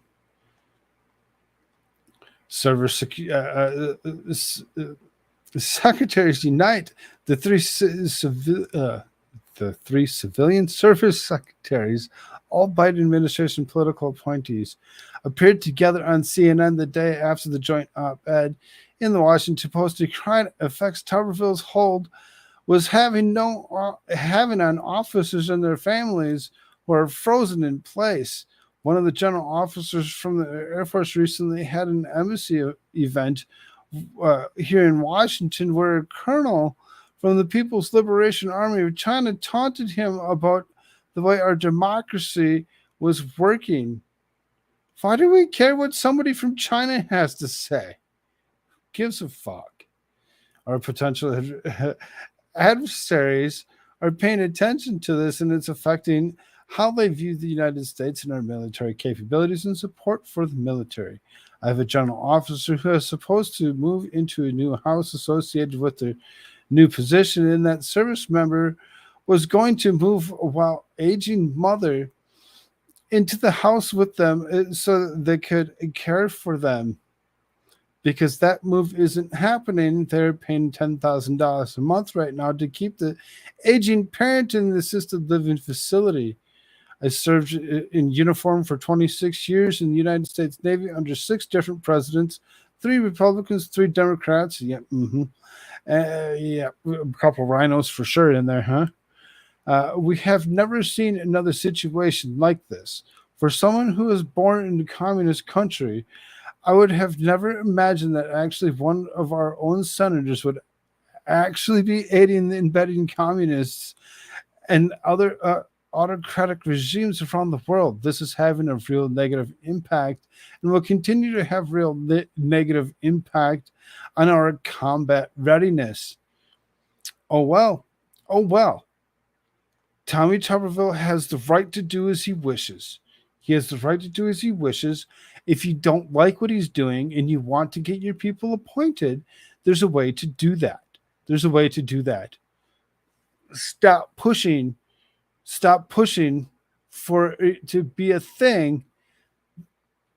And the reason that it is the way it is because the confirmation in a whole, it's not just one person or the other, in a whole put together has underlying terms, like allowing people to travel for abortion services while in the military.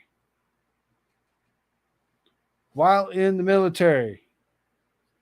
Stop, take that out of there, and watch every single one of them get promoted. Watch it get pushed through like it's nothing. Gummies for everyone. I want some. I want some. You can't come in here saying that you got gummies for everyone and not be able to give everyone one. Where's mine? Let's go. Send them on. I'll give you an address. You can send them right directly to me. I'm down. I'm down. Let's do it.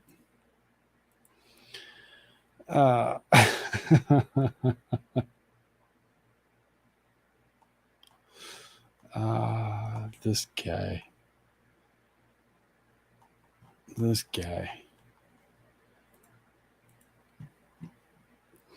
Okay, I know that the comment wasn't to me. I don't know who that is, but that's hysterical and weird. Clumsy. Autocorrect spells clumsy just fine on my phone.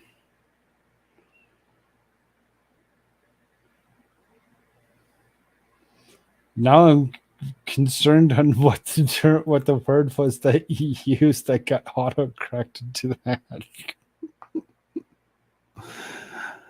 These gummy worms don't cross state lines for...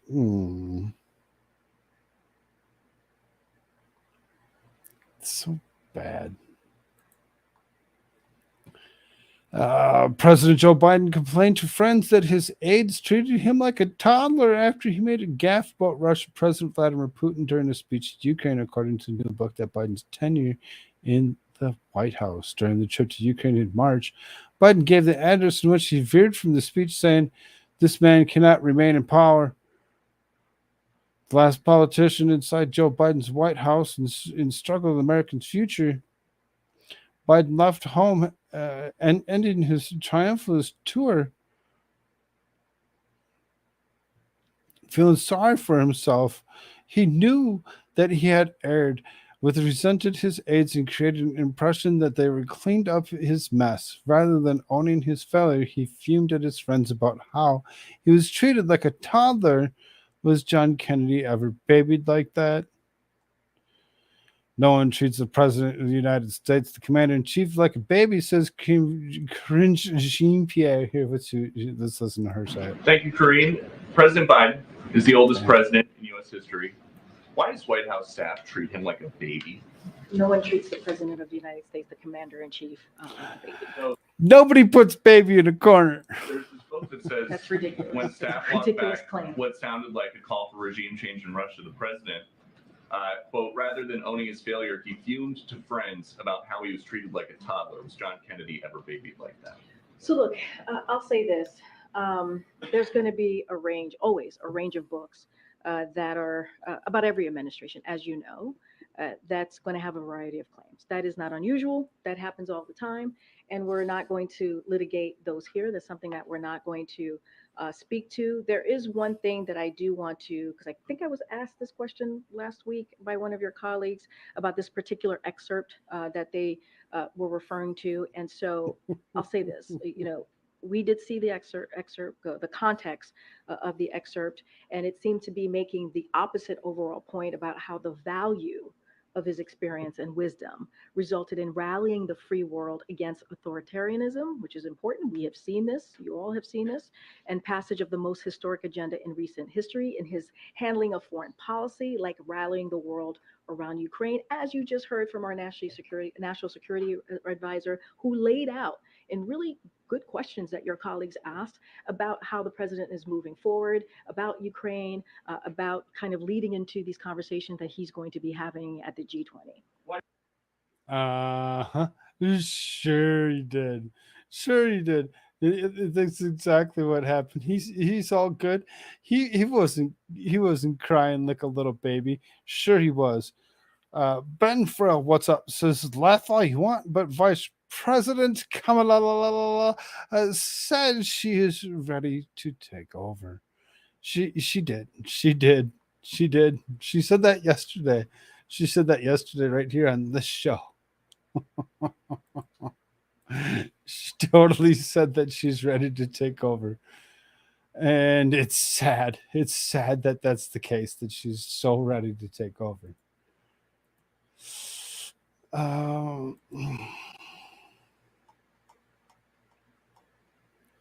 We like videos. Exactly. And I have to tell you, this weekend, I was so shocked to see no reporting about this prescription drug negotiation. One of the biggest things, I mean, we have had president after president try to negotiate the pricing of prescription drugs. Here's Biden administration, 10 drugs, they're negotiating. Pharma is so mad. It is one of the few times in American history where the swamp is losing, right? They are losing, and actually the government is working for people. And these are drugs that are like $500, $600, $700 a month, and they will be down to, the price of insulin for people with Medicare, $35. I mean, this will change lives. And instead, we're reading about how Ron DeSantis didn't want to hang out. Moose, what is that? It's like her hair has a split personality. With Joe Biden in Florida, Ron DeSantis isn't even in the, he's not even going to be the nominee, very likely. Yeah. I don't think she knows either. Willie, there's the side that Mika said, talking about A, B, C, D, E, F, G, all the things that Joe Biden has accomplished. And I will say, I think he's accomplished more things if you look at his legislation, his bipartisan legislation, his foreign policy in Asia, what he's doing to push back Russia. I think he's done more than any president in a very long time. Oh, really? You think so, huh? You think so? You think that he's done more things than any other president in a long, long time? I doubt it. Let me read to you what Joe Klein wrote in his Substack column yesterday. And by the way, I hear this a lot more from Democrats off the record. So, Mika, sorry, but this is what Joe Klein said. It's sad to watch him now. Past his sell-by date, his campaign seemed... Okay, hold on before we listen to that. Dude, if I can grow my hair back, you're going to see some crazy shit. From Vicky T, I wouldn't want it any other way. Creaky, contrived. This whole lame Bidenomics pitch is an apt metaphor. Old Joe was out on Labor Day trying to be enthusiastic, touting his economic record, shouting jobs, while the public was moaning prices. And then there are the things the president won't talk about: immigration, education, fentanyl, Trump, Hunter. He is running as a void. He isn't Trump. That may be enough to win, but I'm sensing, or maybe it's just me feeling this, a growing frustration among Democrats, a growing desire for energy, Biden, and this is tough. Oh, my Joe God. Klein writes, don't say, oh, my God, Mika, because you know you hear it from Democrats off the camera all the time. Oh my God. Don't say that. You hear it all the time from your own side. You could be so ignorant if you want, but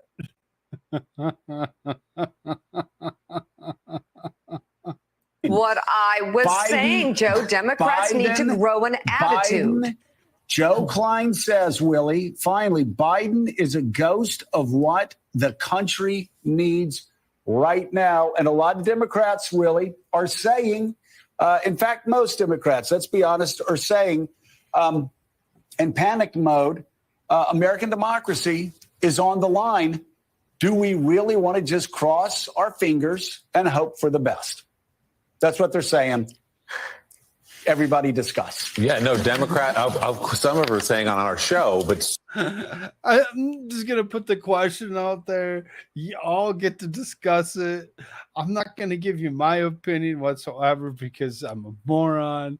I'd rather just let you all come up with your own discussion on it. Go ahead, discuss. certainly in private that, yes, the president of the United States does look and feel old when you see him on TV. That's true. The question, though, is what's the alternative? What's your backup plan? What are you going to do if it's not Joe Biden? That's unclear to me. And by the way, as the White House would point out, he already beat Donald Trump once. There's no reason he couldn't do it again. Donnie Deutsch, there was in that much discussed Wall Street Journal poll. Is there a reason that he couldn't do it again? Well, if he does it the same way he did it last time, he has no problem. Shoes already in the door. This week that has, Donald Trump up 46 points on Ron DeSantis, and in which 73% of Americans say Biden is too old. As we talk about this long list of achievements, including that news last. That's quite a nice suit that he's got there. I could wear that. I'd get away with it. But not him. Not him. It's just not the right colors for that guy. Last week that was announced here actually about prescription drugs, that the Americans say that Trump by 11 points has a better record of accomplishment than Joe Biden. Think about that for a minute. And he does, because he does. They're not going to say it if it wasn't the truth. You just don't like it when the truth comes out, because why? You'd rather it be that this guy, this current guy, has a better record than anybody, when it's indeed not the truth. He is a worse record. People dislike him in mass amounts. Everything that he's done has turned to shit. He's not King Midas. He's King Doofus. Hello, who's handsome? If it's a real question, I mean, you're here, right? Good to see you. Glad you're here. Hit that like button for me if you haven't done so. By 8 points that he has a better vision for the future than Joe Biden, as all he does is talk about an election that happened 3 years ago. Yeah, that was the thing that jumped out at me on the economy, on immigration, on issues. Donald Trump on issues and all this thing we talk about, cult of personality. But I just wonder if there's a blurring in there in that because of his personality, that somehow that translates this kind of like screw everything, everything sucks, you suck, that somehow that umbrellas and becomes issues. Look, there was something that you guys said in that lead up, and I kind of want to bridge the gap a little bit. I can't answer the question that you just asked me. I have no clue what I was actually getting at. So I'm going to go back and I'm going to answer the question, or I'm going to come up with my own answer to something that you didn't ask from the very beginning. Oh, give me a minute. Let me do that for you. Thank you. Awesome. I appreciate it. Who's handsome? I'm going back to buzzing around, but I'm listening. Glad I didn't miss all this. You guys make me laugh. All that laughter that you get from the majority of the people that are here, all these fun people, They're easily found. They're easily found. They're sitting in Discord. They're sitting in Discord. They're in the pond, sitting at the lily pad, and talking to each other, probably laughing it out, giggling it out, having a good old time. I can't hear them. I just see them. I just see them sitting there. A whole bunch of them, as well as a couple others that haven't stopped in here yet. But between Joe and Mika is not Donald Trump. You know, that is. It's from eating the gummies, yeah, and a couple of other things. Yes, I get it. Unfortunately, that is, I think, going to be if I'm running the campaign, is the fear of the end of democracy, is the fear of a woman's right to choose, of the fear of basically who we are ending, and just make it quiet competence, boring, to Molly's point, boring, yes, but versus the chaos, versus the uncertainty, the fear of where Donald Trump can take us unfettered in the next term. That's what we got. That's what we got. We do not have that fire and brimstone leader. It's not who he is. And let's play to the authenticity of who he is, which is an accomplished, seasoned, well documented success. And that's what we got, guys. And it's scary. I'm not saying I'm not scared. I'm not saying that Wall Street Journal poll, although it's an outlier, although it's small, Molly's point, we were talking off camera, didn't freak me out. I am freaked out, I got to tell you. But the Democrats have got to get behind who we have at this point and just make it about the fear of Donald Trump. Right. Well, the Wall Street Journal. It's always about the TDS. It's always about the TDS and how much we can talk about Donald Trump, how many words we can say without meaning a thing, as long as we can add Donald Trump to it and make it be that if we still want it, that you want you to think that this guy, Joe Biden, is a better person. Journal poll's not an outlier because it's he's not. CNN poll is lined up with it. And Jonathan Lemire, what I was reading was from Joe Klein about Joe Biden, not Joe Scarborough about Joe Biden. We've talked at length about the fact that we think that he's accomplished a great number of things there. There is a growing frustration, though, among Democrats and the fear that they believe, for good reason, that American democracy is on the line if Donald Trump is elected a second time. There is a fear of just, the whole holding your breath, crossing your fingers, hoping things will turn out for the best. But Willie brings up a great point. A point.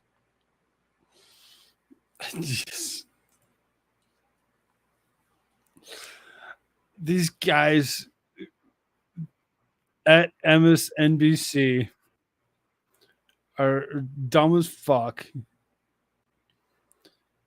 have huge bout of TDS, ask questions, answer questions the only way that they can with the TDS. They really can't just say good things about Joe Biden. They're going to say bad things about Donald Trump, so that way those things that they do try to say good about Joe Biden come out just a little sweeter. That's their MO. That's what they do. I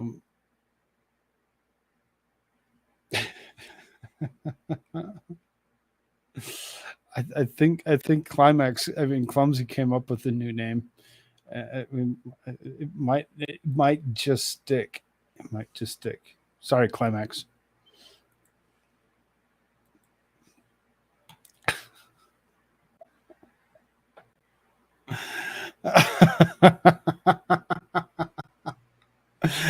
Wait until she changes his name to Climax Clairvoyance.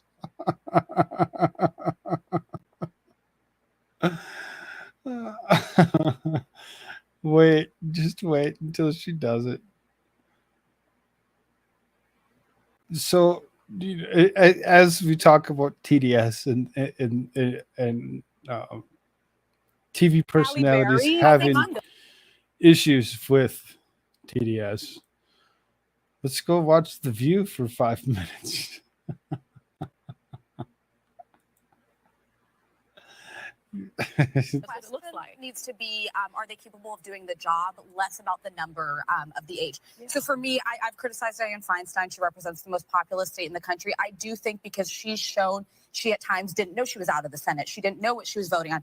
That's getting in the way of doing the job. Mitch McConnell, I think he needs to start thinking about passing off the baton of leadership like Nancy Pelosi did. But I don't think this means he can't represent the state of Kentucky in the United States Senate. What about the glitching but that's I do happening? think I don't. It's but like it a hasn't computer gotten, glitch. But somebody having like a cognitive issue, we saw that. You notice the hypocrisies of how they go ahead and say that Mitch McConnell needs to stop down because of his glitches, because he's old, but they don't feel that Biden should step down. Now, we have to remember Trump is 77 years old, like you can see at the very bottom of that screen. He is 77 years old. He's not that far behind. There's a slight difference between the two, obviously. Not just that Trump is overweight, but Trump actually still has some cognition left. Goes out golfing on a regular basis. You watch what he does. Yeah, he shanks a couple, just like everybody else. But he can coherently speak as most at that age can. For whatever reason, Biden, only 3 years older, has some major issues. I don't watch The View for a reason. Don't think I'd get to watch it with you, Frog. Oh, you get to watch it with me because we pick on these nasty little riachas and their crap. This with John Fetterman and actually applauded him for being so transparent. And I think it got him a lot of sympathy because they just came forward and said, this is what he's going through. He's going to show up and he's going to do the job. But age is something we have to address in this country. It is a factor with Joe Biden. There's a Wall Street Journal poll that came out. 73% of Americans are worried that he is too old to be president again. And he is, going to be the Democratic nominee. But true, I'm going to interrupt you. He is going to be the Democratic nominee. You can actually figure this out. You know this already. It's something that you have in your brain that it's just going to be no matter what, no matter how hard we think about this, that's exactly what it's going to be. Oh, glad that you know. There's a free Jeep under your seat, Moose. Yep, beep beep. You get a Jeep. But isn't it true that Fox and all those right-wing stations keep showing pictures of him tripping or the way people trip? Yeah, but 73% of Americans, that's just not Fox News. Real quick, you notice when you see the panel that there's a big, huge blob missing. That splot of whateverness that's sitting there. She's out. She's out with a bout of coof. Because, being multi-jabbed,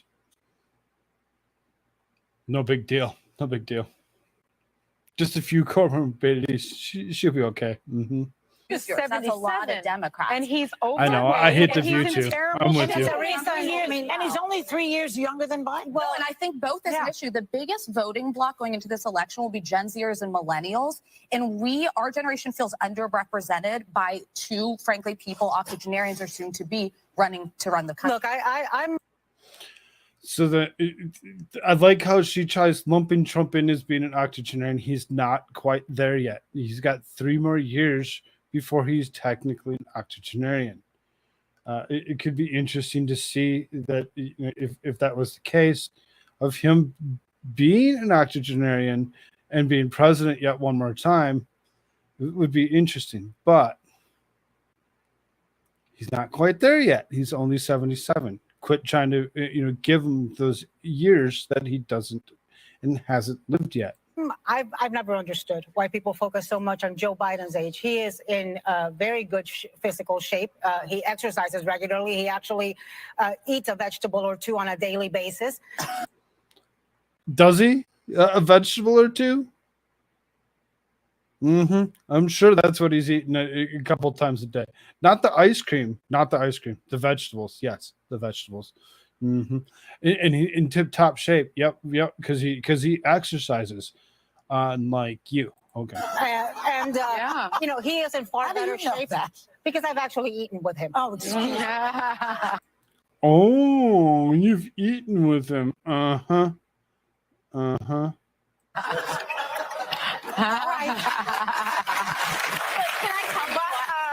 Listen, the Senate didn't just become a place for older people, right? Look, Robert Byrd died when he was in office at 93. Strom Thurmond got elected at 94 and left when he was 100.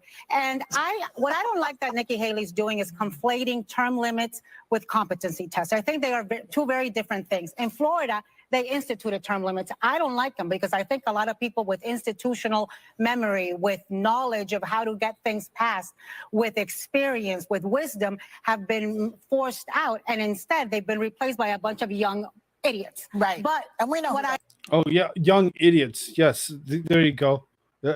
State it the way it is. State it the way it is. They're all young idiots. As they spoke of young idiots, and they spoke of millennials and Gen Zers or whatever actually being the main group that will be the voting bloc, the ones that will have the most votes. Remember, 4 million 17-year-olds turn 18 just before election day. 4 million. 4 million new people will be out there voting with us.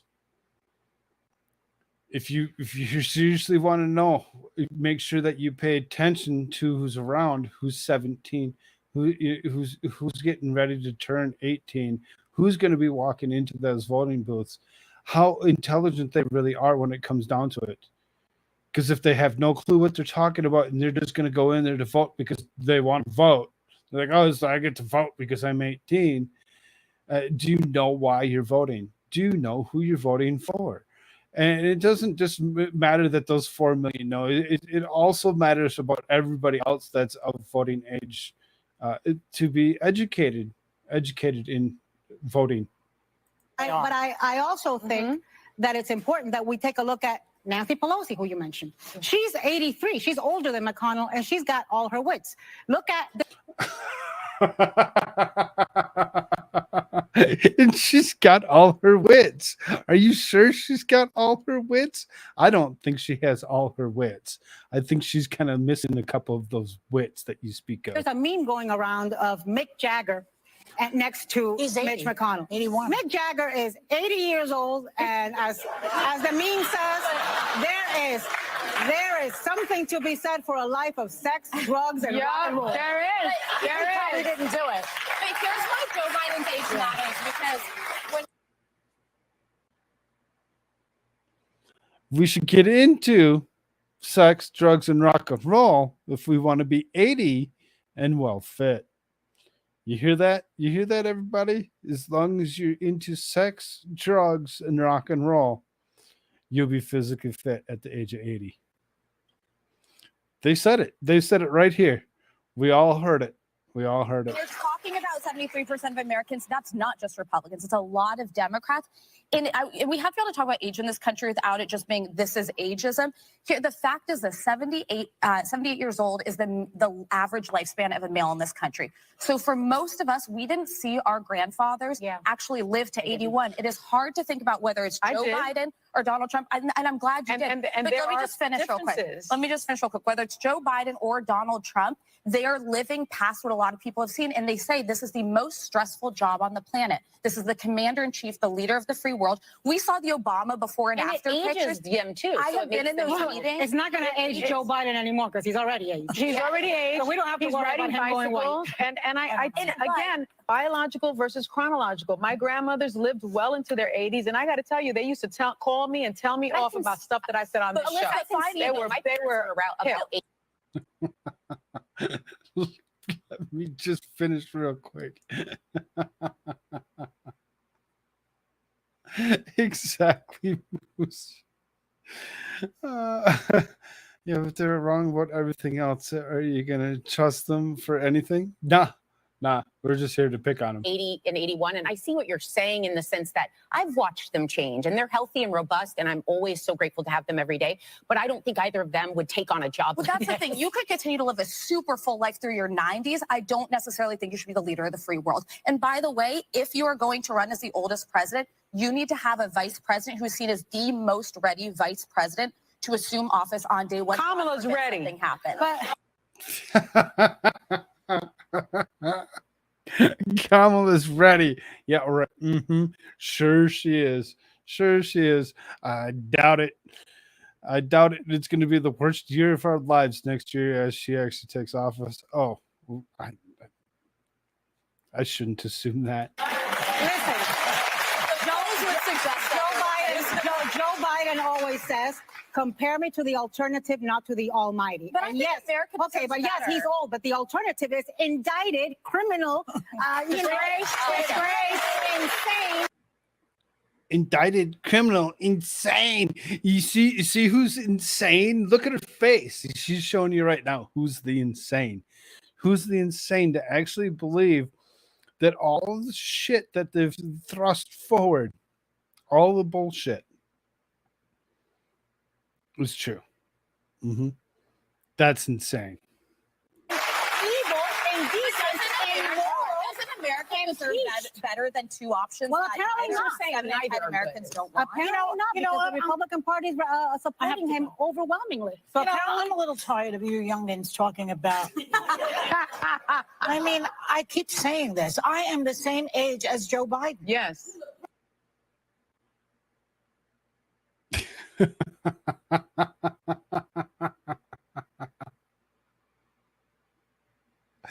Your hair dye tells the truth. Thank you so much. Right? That's right.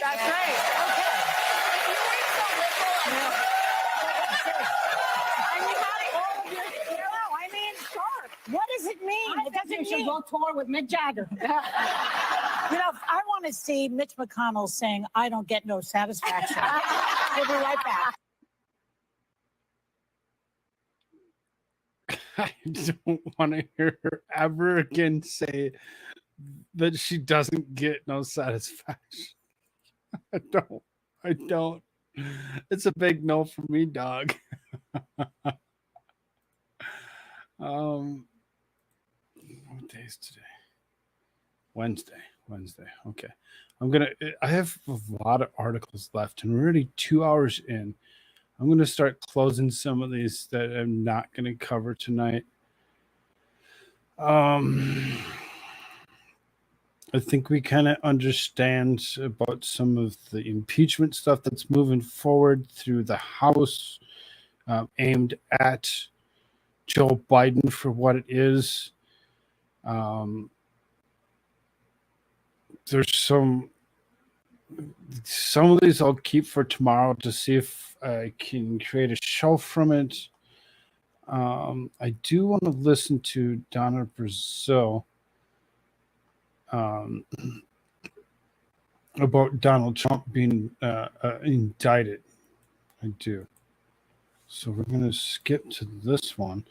I only closed like 3 tabs out of the multiples that I had open. I had a very lengthy show set up. This is only 57 seconds long, so not a whole 5 minutes of listening to a bunch of women yap. Something. Because, George, I'm old enough to say this. I've seen 2 movements outside of the social justice movements in my life on the political side. One was the Reagan movement. Reagan had a hold on his base, the country at large. They saw him as someone who was willing to stand up for American values, whatever that might have meant. Now, I thought it was reactionary. The other movement I saw was Barack Obama, hope and change. That galvanized the American people. I've never seen anything like this with Donald Trump. I mean, what doesn't kill you make you stronger? I mean, being being indicted, that's making him stronger, raising $10 million using an ugly mugshot to raise money. This is a movement. And anyone who thinks that you can apply the old political rules to trying to defeat this candidate based on he's scary, he's ugly, whatever you might want to call him, this is a movement. And we have to respect the fact that it's a movement. I'll also just... But it's a movement. You have to respect that it's a movement. She knows what she's talking about. She sees it. And yes, he did raise $10 million after that mugshot off of the mugshot. Off of the mugshot. Exactly that. For Donna Brazile to come out and say anything that she just said in disbelief, exactly, shows her own TDS. She seriously doesn't believe it. She doesn't believe, but she continues to press the point that she believes that this movement is not what it is intended to be. Well, guess what, Donna Brazile? It's exactly what it is. It's a massive movement. It's a massive movement, and they're coming for you. They're coming for you. It's if I didn't believe that Donald Trump would actually make something of himself as this moves forward, I'd say I don't believe it. But I've watched it. I've been paying attention to this every single day. And no matter how hard they try, to go after this man, he just grows stronger and stronger every single day. He makes so much more money off of their ignorance. Talk about grifter. This man, Donald Trump. Lawsuit filed to remove Trump from ballot in Colorado under 14th Amendment, having disqualified himself from public office and violating Section 3 of the 14th Amendment. Donald Trump must be removed from the ballot, according to the lawsuit filed today by 6 Republican and unaffiliated Colorado voters, including former state, federal, and local officials representing the citizens of responsibility and ethics of Washington, and the firm's Tierney Lawrence Stiles LLC, KBN Law LLC, and Olson, Grimsley, Quannaby, Hinchcliffe, and Murray LLC. You can't start your own business. You got to get it with four other people. You might want to come up with a good name for that business as opposed to calling it off of every single person. Section 3 of the 14th Amendment, also known as the disqualification clause, bars any person from holding federal or state office who took an oath to support the Constitution of the United States. We've covered this. We've covered this particular section of the 14th Amendment over and over again. I think by now, a majority of us that have actually paid attention to this channel would be able to clarify that, yes, Section 3, Article 14, or of the 14th Amendment does indeed say that he should not be running for office. He should not be running for office if he is engaged in insurrection, rebellion, or against the same or given aid and comfort to enemies thereof. Now, Colorado's gone ahead and they've actually made a movement. They made a movement because they're now the second state in the last 2 days to go ahead and try moving this forward to take him off of their ballot. The only way that he can still be on the ballot, oh, yes, you still have the right to write in whoever you wish. You still have the right to write in whoever you wish. If we make it to 2024 and states go ahead and remove over and over again, remove him from your ballot, you still have the right to go ahead and write him in. Write him in as being just that, of the write-in. You can write him in as much as you want, and he can still win the presidency, regardless to what that clause actually says. The ignorance of these states to move forward to try removing him from their ballots, so it makes it easier for them to 2020 over and over again, or do 2020 all over again without an issue, is to do just that. Remove him from the ballot. Can write in Orange Man? Yes, just put Orange Man bad. They know exactly who that is. They know who it is. They know it's so much more. and then when what you'd like to expect, it'll go over bigly.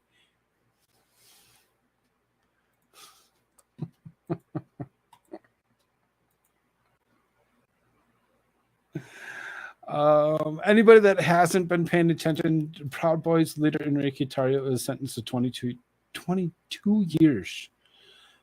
He's now the one that actually has received the most years for J6.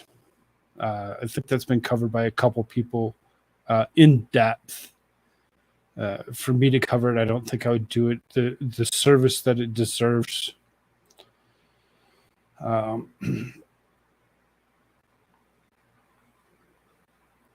Like I said, I got so much up. I'm actually going to skip through a bunch of this. Let's do this one. This one kind of sparked my interest. It made me actually really interested in what was going on. Dennis Prager, head of PragerU, an online university that does a bunch of cartoon work. It spreads a lot of knowledge. It seems to have been ridiculed for some of the stuff that he's done over the past, and they continue to go after him. It says U.S. university spreads climate lies and receive millions for right-wing donors. Because is he really lying to us, or is it the other way around?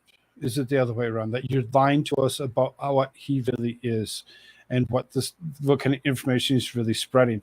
Some of the information that he's been spreading has been decent and totally worth a listen if you're so inclined. This is a right-wing media outlet promoting climate crisis denialism and other anti-woke staples to young students and adults via social media has become a fundraising Goliath, raking over $200 million from 2018 to 2022, with big checks from top conservative donors. Tax records reveal. Founded in 2009 by the conservative talk show host Dennis Prager, the eponymous Prager University Foundation is not an accredited education organization, but via online media, its PragerU Kids division has become a key tool for spreading false claims to young people with short videos aimed at undercutting widely accepted science and climate crisis disasters are accelerating due to largely to fossil fuel usage. PragerU's influence is pushing false narratives about climate change and other far-right cybernetics, such as airbrushing and brutal reality of American slavery, gained ground when the Florida Board of Education in July gave the green light to using.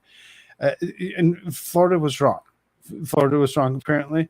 No, they keep on going after Florida's Board of Education over and over again. And taking out special little clips that they wish to use for their own lies. They need to literally hear the whole thing that came out of DeSantis's mouth. And when it comes down to it, they'll actually get the truth as opposed to what they're trying to spread to themselves. And July gave the green light to using its videos for the materials in the classroom, a move that PragerU is trying to capitalize on in Texas and other states. On Tuesday, Oklahoma's school system also approved the use of PragerU's materials. But some of PragerU's expansion plans ran into trouble in August when it was condemned by Texas education officials for announcing prematurely that Texas schools had approved the usage of advocacy materials, generating new scrutiny and criticism of PragerU's operations. Prager's website trumps its mission as a niche in the conservative ecosystem. PragerU is the world's leading conservative nonprofit focused on changing minds through the creative use of digital media. That sweeping mission has been fueled by big conservative money in slick marketing and has led to PragerU's rise in influence on the right. Among PragerU's leading financiers and oil and gas fracking billionaire brothers, Ferris and Dan Wilkes, who have pointed up at least $8 million over the past decade, according to Texas financial records. Other top conservative donors to PragerU, which styles itself as alternative to Dominant left-wing ideology in culture and media and education includes the Lyndon Harry Bradley Foundation, the National Christian Charitable Foundation, and the Dick and Betsy DeVos Foundation. Tax records have also revealed that PragerU has flourished financially in recent years as Prager University Foundation raised $196 million from 2018 through 2022. That growth is underscored by revenues rising at $17.9 million in 2018 and $65.1 million in 2022. Prager's chief executive, Marissa Strait, whose biography on LinkedIn says that she once served as Israeli military intelligence, boasts on its website, PragerU is redefining how people think about media and education. We produce edutainment, an intersection of education and entertainment. Our content is essential in shaping culture and preserving American ideals. Straight's vision of edutainment seems to be reflected on the PragerU cartoons and videos, including one about Christopher Columbus and the discovery of America, in which Columbus tries to downplay the horrors of slavery. Slavery is as old as time and has taken place in every corner of the world, even amongst the people I just left. Being taken as a slave is better than being killed. In cartoon, Columbus said, "I don't see the problem." Other PragerU videos about the climate crisis make various false claims that depict solar and wind power as environmentally dangerous, liken environmental activists to Yazis, and claim recent record-breaking heat is just part of the natural weather cycle. Now, anybody that's actually been coming around here listening to anything that's come out of this channel, depicting solar and wind power as environmentally dangerous, it really kind of is. It really seriously is. Because why? Because you're using fossil fuels to go ahead and build those power plants, and everything that has anything to do with them comes from those fossil fuels. When they deplete and they're unusable after 10 to 15 years, they end up in landfills, which then contaminate the landfills with those fossil fuels that we all hate so much. The ignorance of the left to continuously push the ridiculousness over and over again is just that. When they talk about Columbus and his slavery stuff, when you look into it and you really seriously delve into it and see that, like they said, every corner of the earth has used slavery, every single corner of the earth, including enslaving white people. White people over and over again had been enslaved, indentured servants over a multitude of generations. For us to be ignorant to the point and just assume that it was okay for one but not the other is wrong. It's false. It's been that way for a long time. White people have been enslaved as well. Usually the people that are enslaved are those that are sold by their own kind to others to do just that. They sell their own people. It's not that people go and steal these people and bring them back and use them. No, they're sold by their own kind so that way they can be used for labor. The ignorance of not knowing that or not believing that when you're being told is the hard part. It's the hard part to get you or anybody to understand.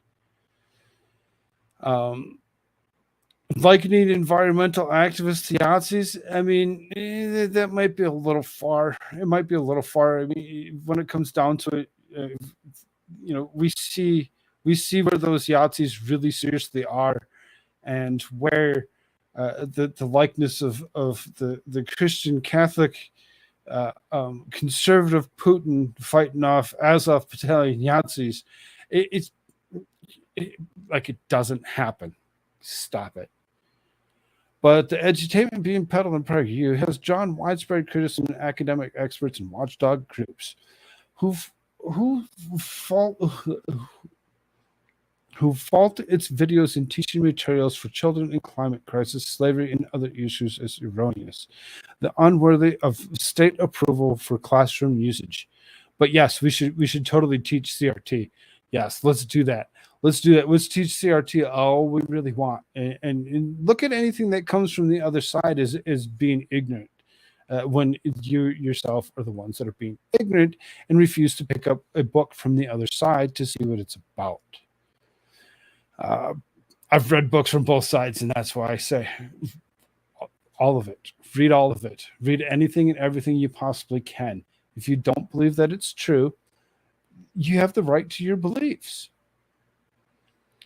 Prager University is not a university. No, it's not. It's something that they call their channel. By their own self-description, it's an advocacy group promoting conservative viewpoints at various political, economic, and sociological topics. It is completely inappropriate for any state to grant them any influence, much less authority over educational matters, just as they should for CRT. CRT was learned through a book that was written by some people. And if you want to go ahead and you want to believe what you want to believe, and then tell the other side that they're the ones that are completely inappropriate. Okay, sure, okay. I'm glad that we can be hypocrites. Yes, hypocrites at the most. For an American state government to authorize misleading, false, and overtly biased materials for use in classroom really crosses the Rubicon. It's new and alarming low. PragerU may be able to take advantage of overworked teachers in the classroom who are under time crunches to prepare climate change lessons for their students, and therefore might turn to these inaccurate videos, which I just debunked as being accurate. Boykoff added that boasting public funding in education could help keep such unsafe and menacing weapons out of the classroom. PragerU did not respond to the Guardian request to talk to a Straight or Prager.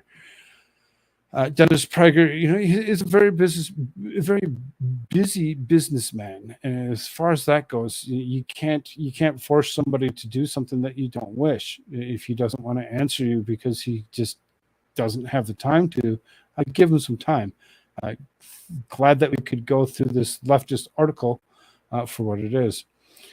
Critics notwithstanding, Prager, speaking of Moms with Liberty Conference in Philadelphia this summer, was blunt about PragerU's goals, boasting that we bring doctrines to children that is bad for what is the bad of our indoctrination. Similarly, in a PragerU promotional video, Prager said, "We're in the mind-changing business, and a few groups can say that."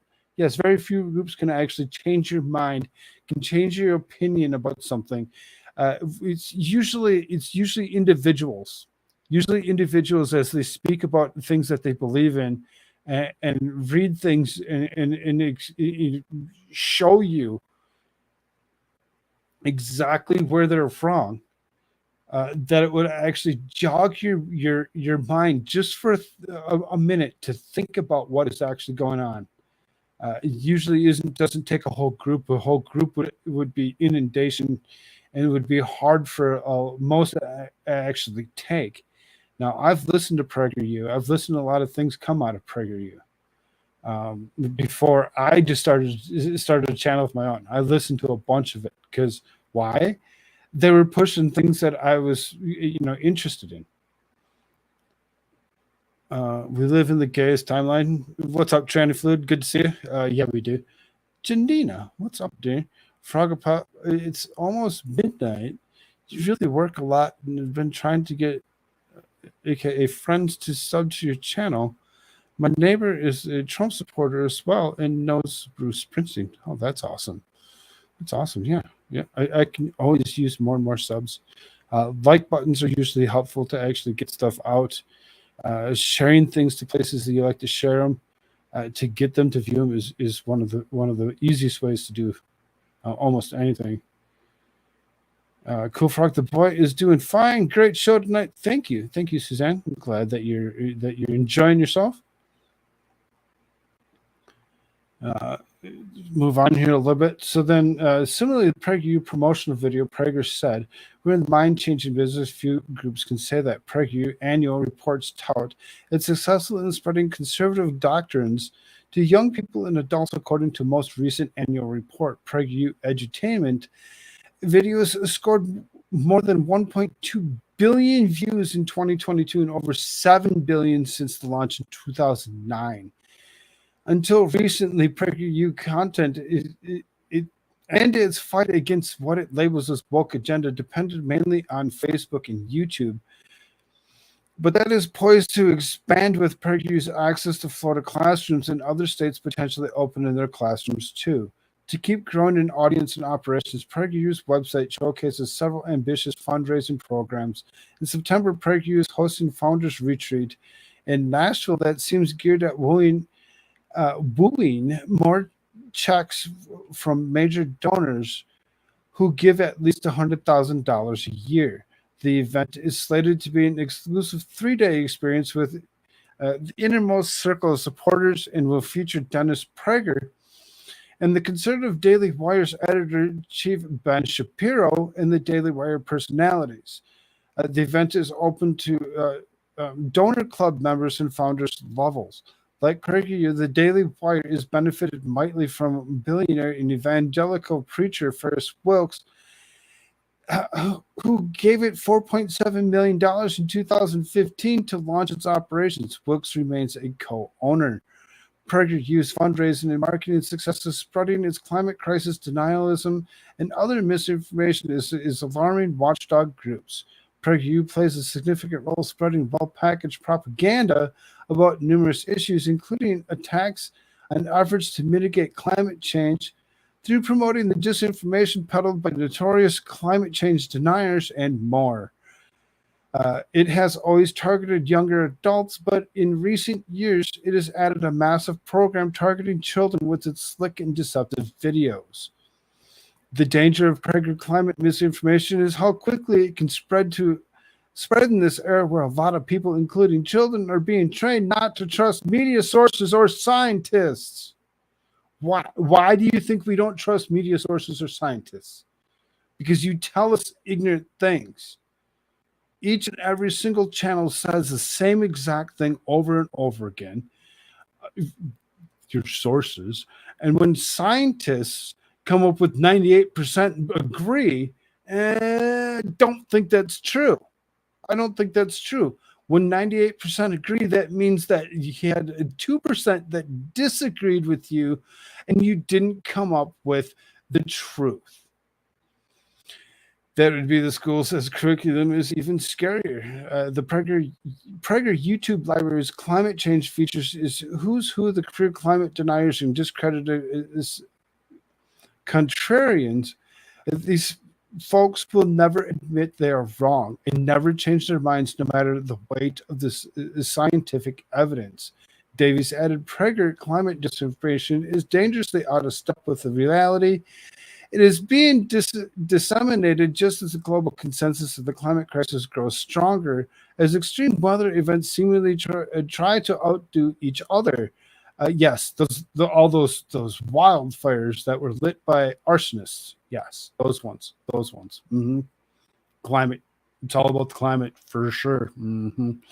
More broadly, Orsky sees the spread of PragerU advocacy materials into Florida classrooms and possibly other states as harmful to educational values. Yes, because if they actually learn something of value as opposed to learning about transgenderism as being something that they all need to get behind it and feel for every other person that actually decides they want to be something that they're really seriously not.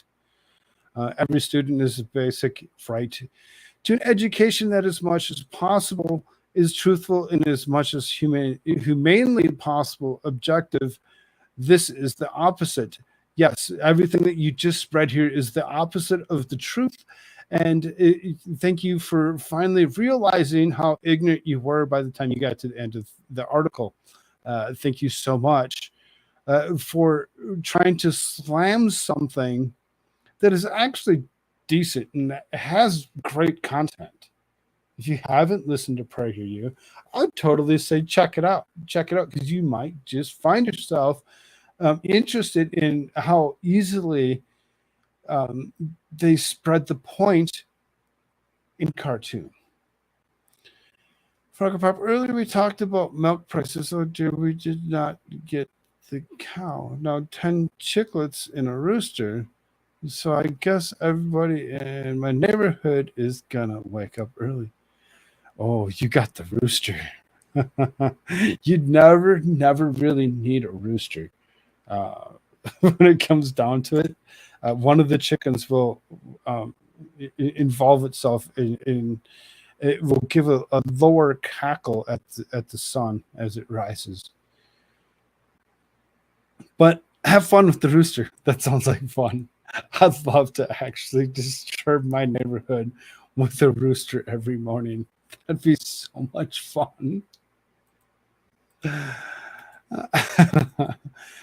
If you need anybody to talk to on that, a Boomer, she's been actually doing the same thing. She's around quite often. She's probably sleeping by now, I'd assume. She's been doing this chicken thing for a while. I'm sure that she could give you a little tips and tricks to make things easier for yourself. Trying to think how was you now. I'm at 2.5 hours, and I know that I'm supposed to still go over. I'm gonna kind of here. Let's pick on this young lady. Or I'm sorry, I misgendered her. Two things to know. I'm non-binary. I go by they, them. And I work in a store that is pretty much all women. So whenever they're like addressing us or when they're talking, they're always like, hey, ladies. So I've taken it upon myself as someone that is non-binary to use this to not listen. And whenever anyone addresses a group as ladies, I am not included. So when they say, hey, ladies, let's like stop talking, or hey, ladies, let's like get to work, I will do none of it because you're not talking to me. You're not talking to me. You're not talking to me. So I will not listen to anything that is said when it is started with, I'm going to be insubordinate at all points in time because you refuse to go along with me in my bullshit, as opposed to everybody else's that's in the room. That makes it easier for us to actually walk in the room and just say, "Hey, ladies, guess what? This is what's happening today." So now you are going to be insubordinate, and you're going to go ahead and you're going to spew your ridiculousness. hey, ladies, I'm a lady. I'm a lady.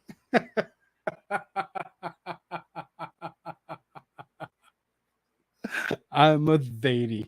That's exactly what she just said. I'm a lady. Not a lady. A lady.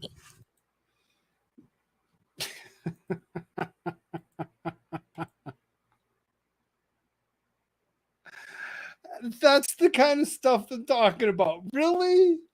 Really? How disturbing can you be? How disturbing can you be? Okay, I'm not going to cover that. Maybe tomorrow. I'm just kind of looking through some of this stuff. These last bunch should be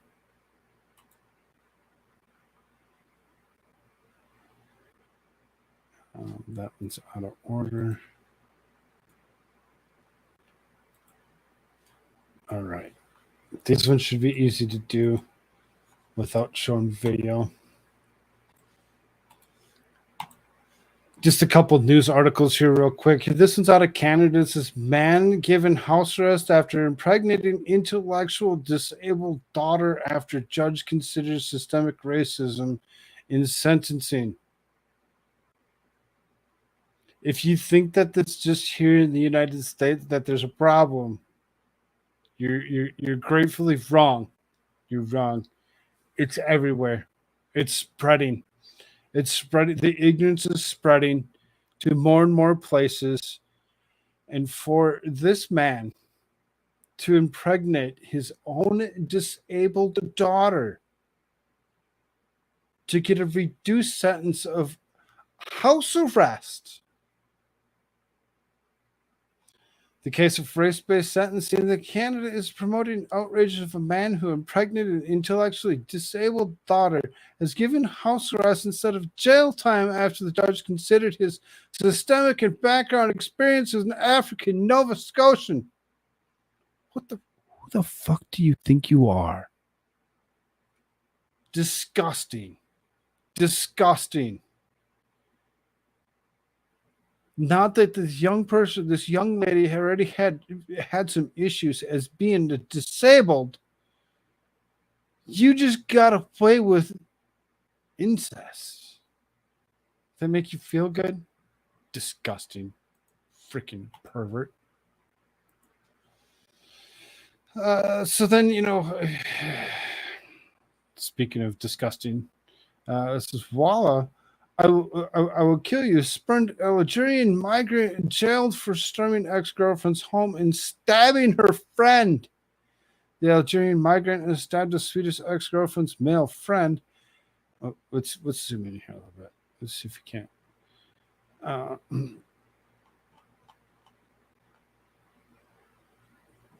Male friend with a large kitchen knife after she had broken up with him has been jailed for just 2 years. On May 25th this year, 26-year-old Mohammed Amana drove to an apartment in the small town of Orfors in Nybro municipality, where the ex-partner was staying temporarily with her male friend. He used a ladder to climb to the apartment's balcony and used a large rock to smash the balcony window. Entered the apartment equipped with large blade, according to this news site. This is the male friend recorded the incident in the mobile phone, and the footage shown in the Swedish court showed a man standing outside of the locked bathroom door where the ex-girlfriend had taken refuge, shouting, "Walla, I will kill you. I swear, my mother." The migrant vowed to open up the woman and rape her mother. When the male friend attempted to stop the attacker, he was stabbed with the knife, resulting in significant wounds to his neck and hand. Menet was arrested following the attack and claimed during police questioning that he had heard voices urging him to enter the apartment, but claimed to have no memory of any other details. He did, however, deny stabbing. Before the attack, Amanda was first arrived in Sweden in 2015 and claimed asylum. He is already engaged in criminal activity and is subject to an unenforced deportation order. These massive amount of migrants that are being allowed to come across our southern border over and over again are turning out to be criminals. Criminals. They're destroying this land that we love.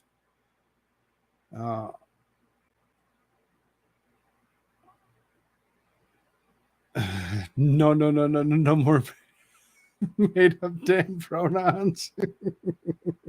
What's up, Jiraiya? Good to see you, brother. I identify as chubby. I mean, I'm with you on that one there, Rose. I'm with you. Identify as mean bitch. I'm sure that Funny would agree. I don't know. I get along with you. I think you're pretty awesome.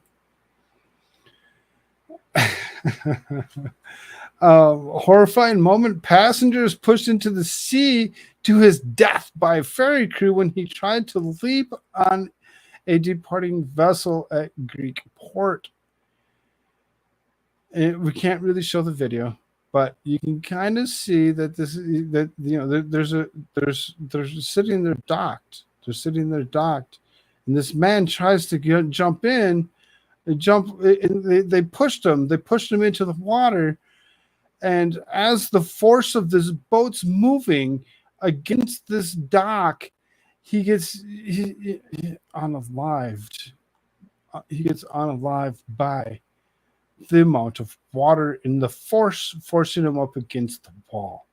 The ignorance of the Coast Guard pushing this man is wrong. They should have allowed him on and find him for doing such a thing, and brought him up on charges for doing whatever it is that he had done as opposed to pushing him off and pushing him into the water. An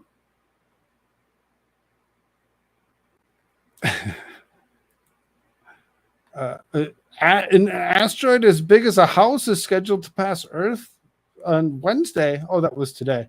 And expected to pass roughly about 3.17 million miles of Earth, but isn't likely to pose a threat to anyone. There's an asteroid so large that the person would easily roam around it. It is, as it was the individual home, which is convenient given that of roughly the same size. The same asteroid has come awfully close to striking Earth, at least according to NASA, which exists to warn Earth of the presence of this near-Earth object at the time of the writing of the projection. The object, the size of the house, the diameter of 31 meters, will whiz harmlessly by our planet on September 6th, as it should have done so today at some point in time. Should have whizzed by. We do have this asteroid watch dashboard that's out there. You can actually watch this, watched it pass by the Earth in amazing speeds, rock the size of a house. One last thing before we go away to Rumble. We're going to go to Rumble. We're going to finish off tonight. It shouldn't take too long. I do have the stuff from last night as well as a few extras. It still shouldn't be anything longer than about a half hour, 45 minutes. Shouldn't. After taking vitamin B2, baby becomes a solitary case of recovery from rare genetic disease. Vitamin B2, or riboflavin, is the key compound in energy metabolism, cellular respiration, antibody production in the case of 1-year-old baby from California. Perhaps the reason he is able to recover from Mitchell syndrome. If that disease sounds unfamiliar to you, it's because it's one of the rarest diseases known in medicine. There have been just 20 recorded cases of the genetic disease, and it was only named back in 2019. Augustine was born a perfectly healthy boy on May 27, 2022, but at 3 months, he had to be hospitalized for hypoglycemia, and his health afterwards began to deteriorate. He began to lose the hearing, and he has also difficulty moving. At 6 months, the tot stopped eating altogether. At first, doctors said it was just down to teething, but an MRI scan showed deterioration of protection covering the nerve fibers in his brain known as I apparently can't say the word, demyelination. Try again. Augustine's mother, Christian, it was the father, Moses, begged for further genetic testing, which revealed the genetic mutation of the gene called ACOX1, leading to the diagnosis of Mitchell syndrome aged 7 months. The newly diagnosed neurological illness was caused by a rare genetic mutation which attacks the nerves which control hearing, movement, and vision. At the time, the hospital were only aware of 3 patients with the disorder who had all passed away. That was incredibly hard to hear. It wasn't until weeks later that I started asking more questions. In the course of asking, we found that Mitchell and Friends Foundation set up after the death of Mitchell Herndon, the first recorded death of the disease in 2019. The foundation has detailed the records of 20 known patients, some of whom are still alive, and they shared with Kristen that vitamin B2 seemed to have a positive effect on for ameliorating the worst of the disease. He can sit up, eat, and crawl, which doctors never expected him to do, but there's no research, so we don't know what will happen. We have nobody to guide us because the condition is so rare. It's very interesting to see how riboflavin, or vitamin B2, actually came to the rescue of this very young, cute baby. if that didn't bring a little bit of warmth to you for the end of the YouTube side of things, I really don't know what I can do for you. I really don't. So then what we're going to do, hopefully I do this right tonight. Last night I screwed it up. So we have a Rumble exclusive coming. So this Rumble exclusive, we're going to cover a few things. I got more tabs than I think. I'll probably end up closing some of them. We're going to cover some Koof stuff, as well as a couple other things. I'll try and make it as quick as I possibly can. As I know that this night is getting late. We're going to see if hopefully I can do this right tonight. Hopefully I can do this right. So that being said, YouTube, thank you all so very, very much. If you haven't done so already, please hit the like button. Share all this stuff out to those places you like to share things. I'm going to go ahead and I'm going to throw a link in chat. Y'all click the link, bring yourself over to that Rumble side, and we'll finish it up. We'll finish out our night over there. I do appreciate y'all being here. If you haven't done so, again, hit that like button, share this out to those places you like to share things. I love y'all, and you have a great night. I'll be back tomorrow at some point in time. Don't know when. It should be at a regular show at 8:30 Mountain Standard Time for all of you that watch this particular show. Don't know if I'm going to be back in the morning, as we're running very late compared to where I'd like to be. So let's see if I do this right tonight. Here we go. People aren't buying at CNN, you dumb bastards. They're not buying it.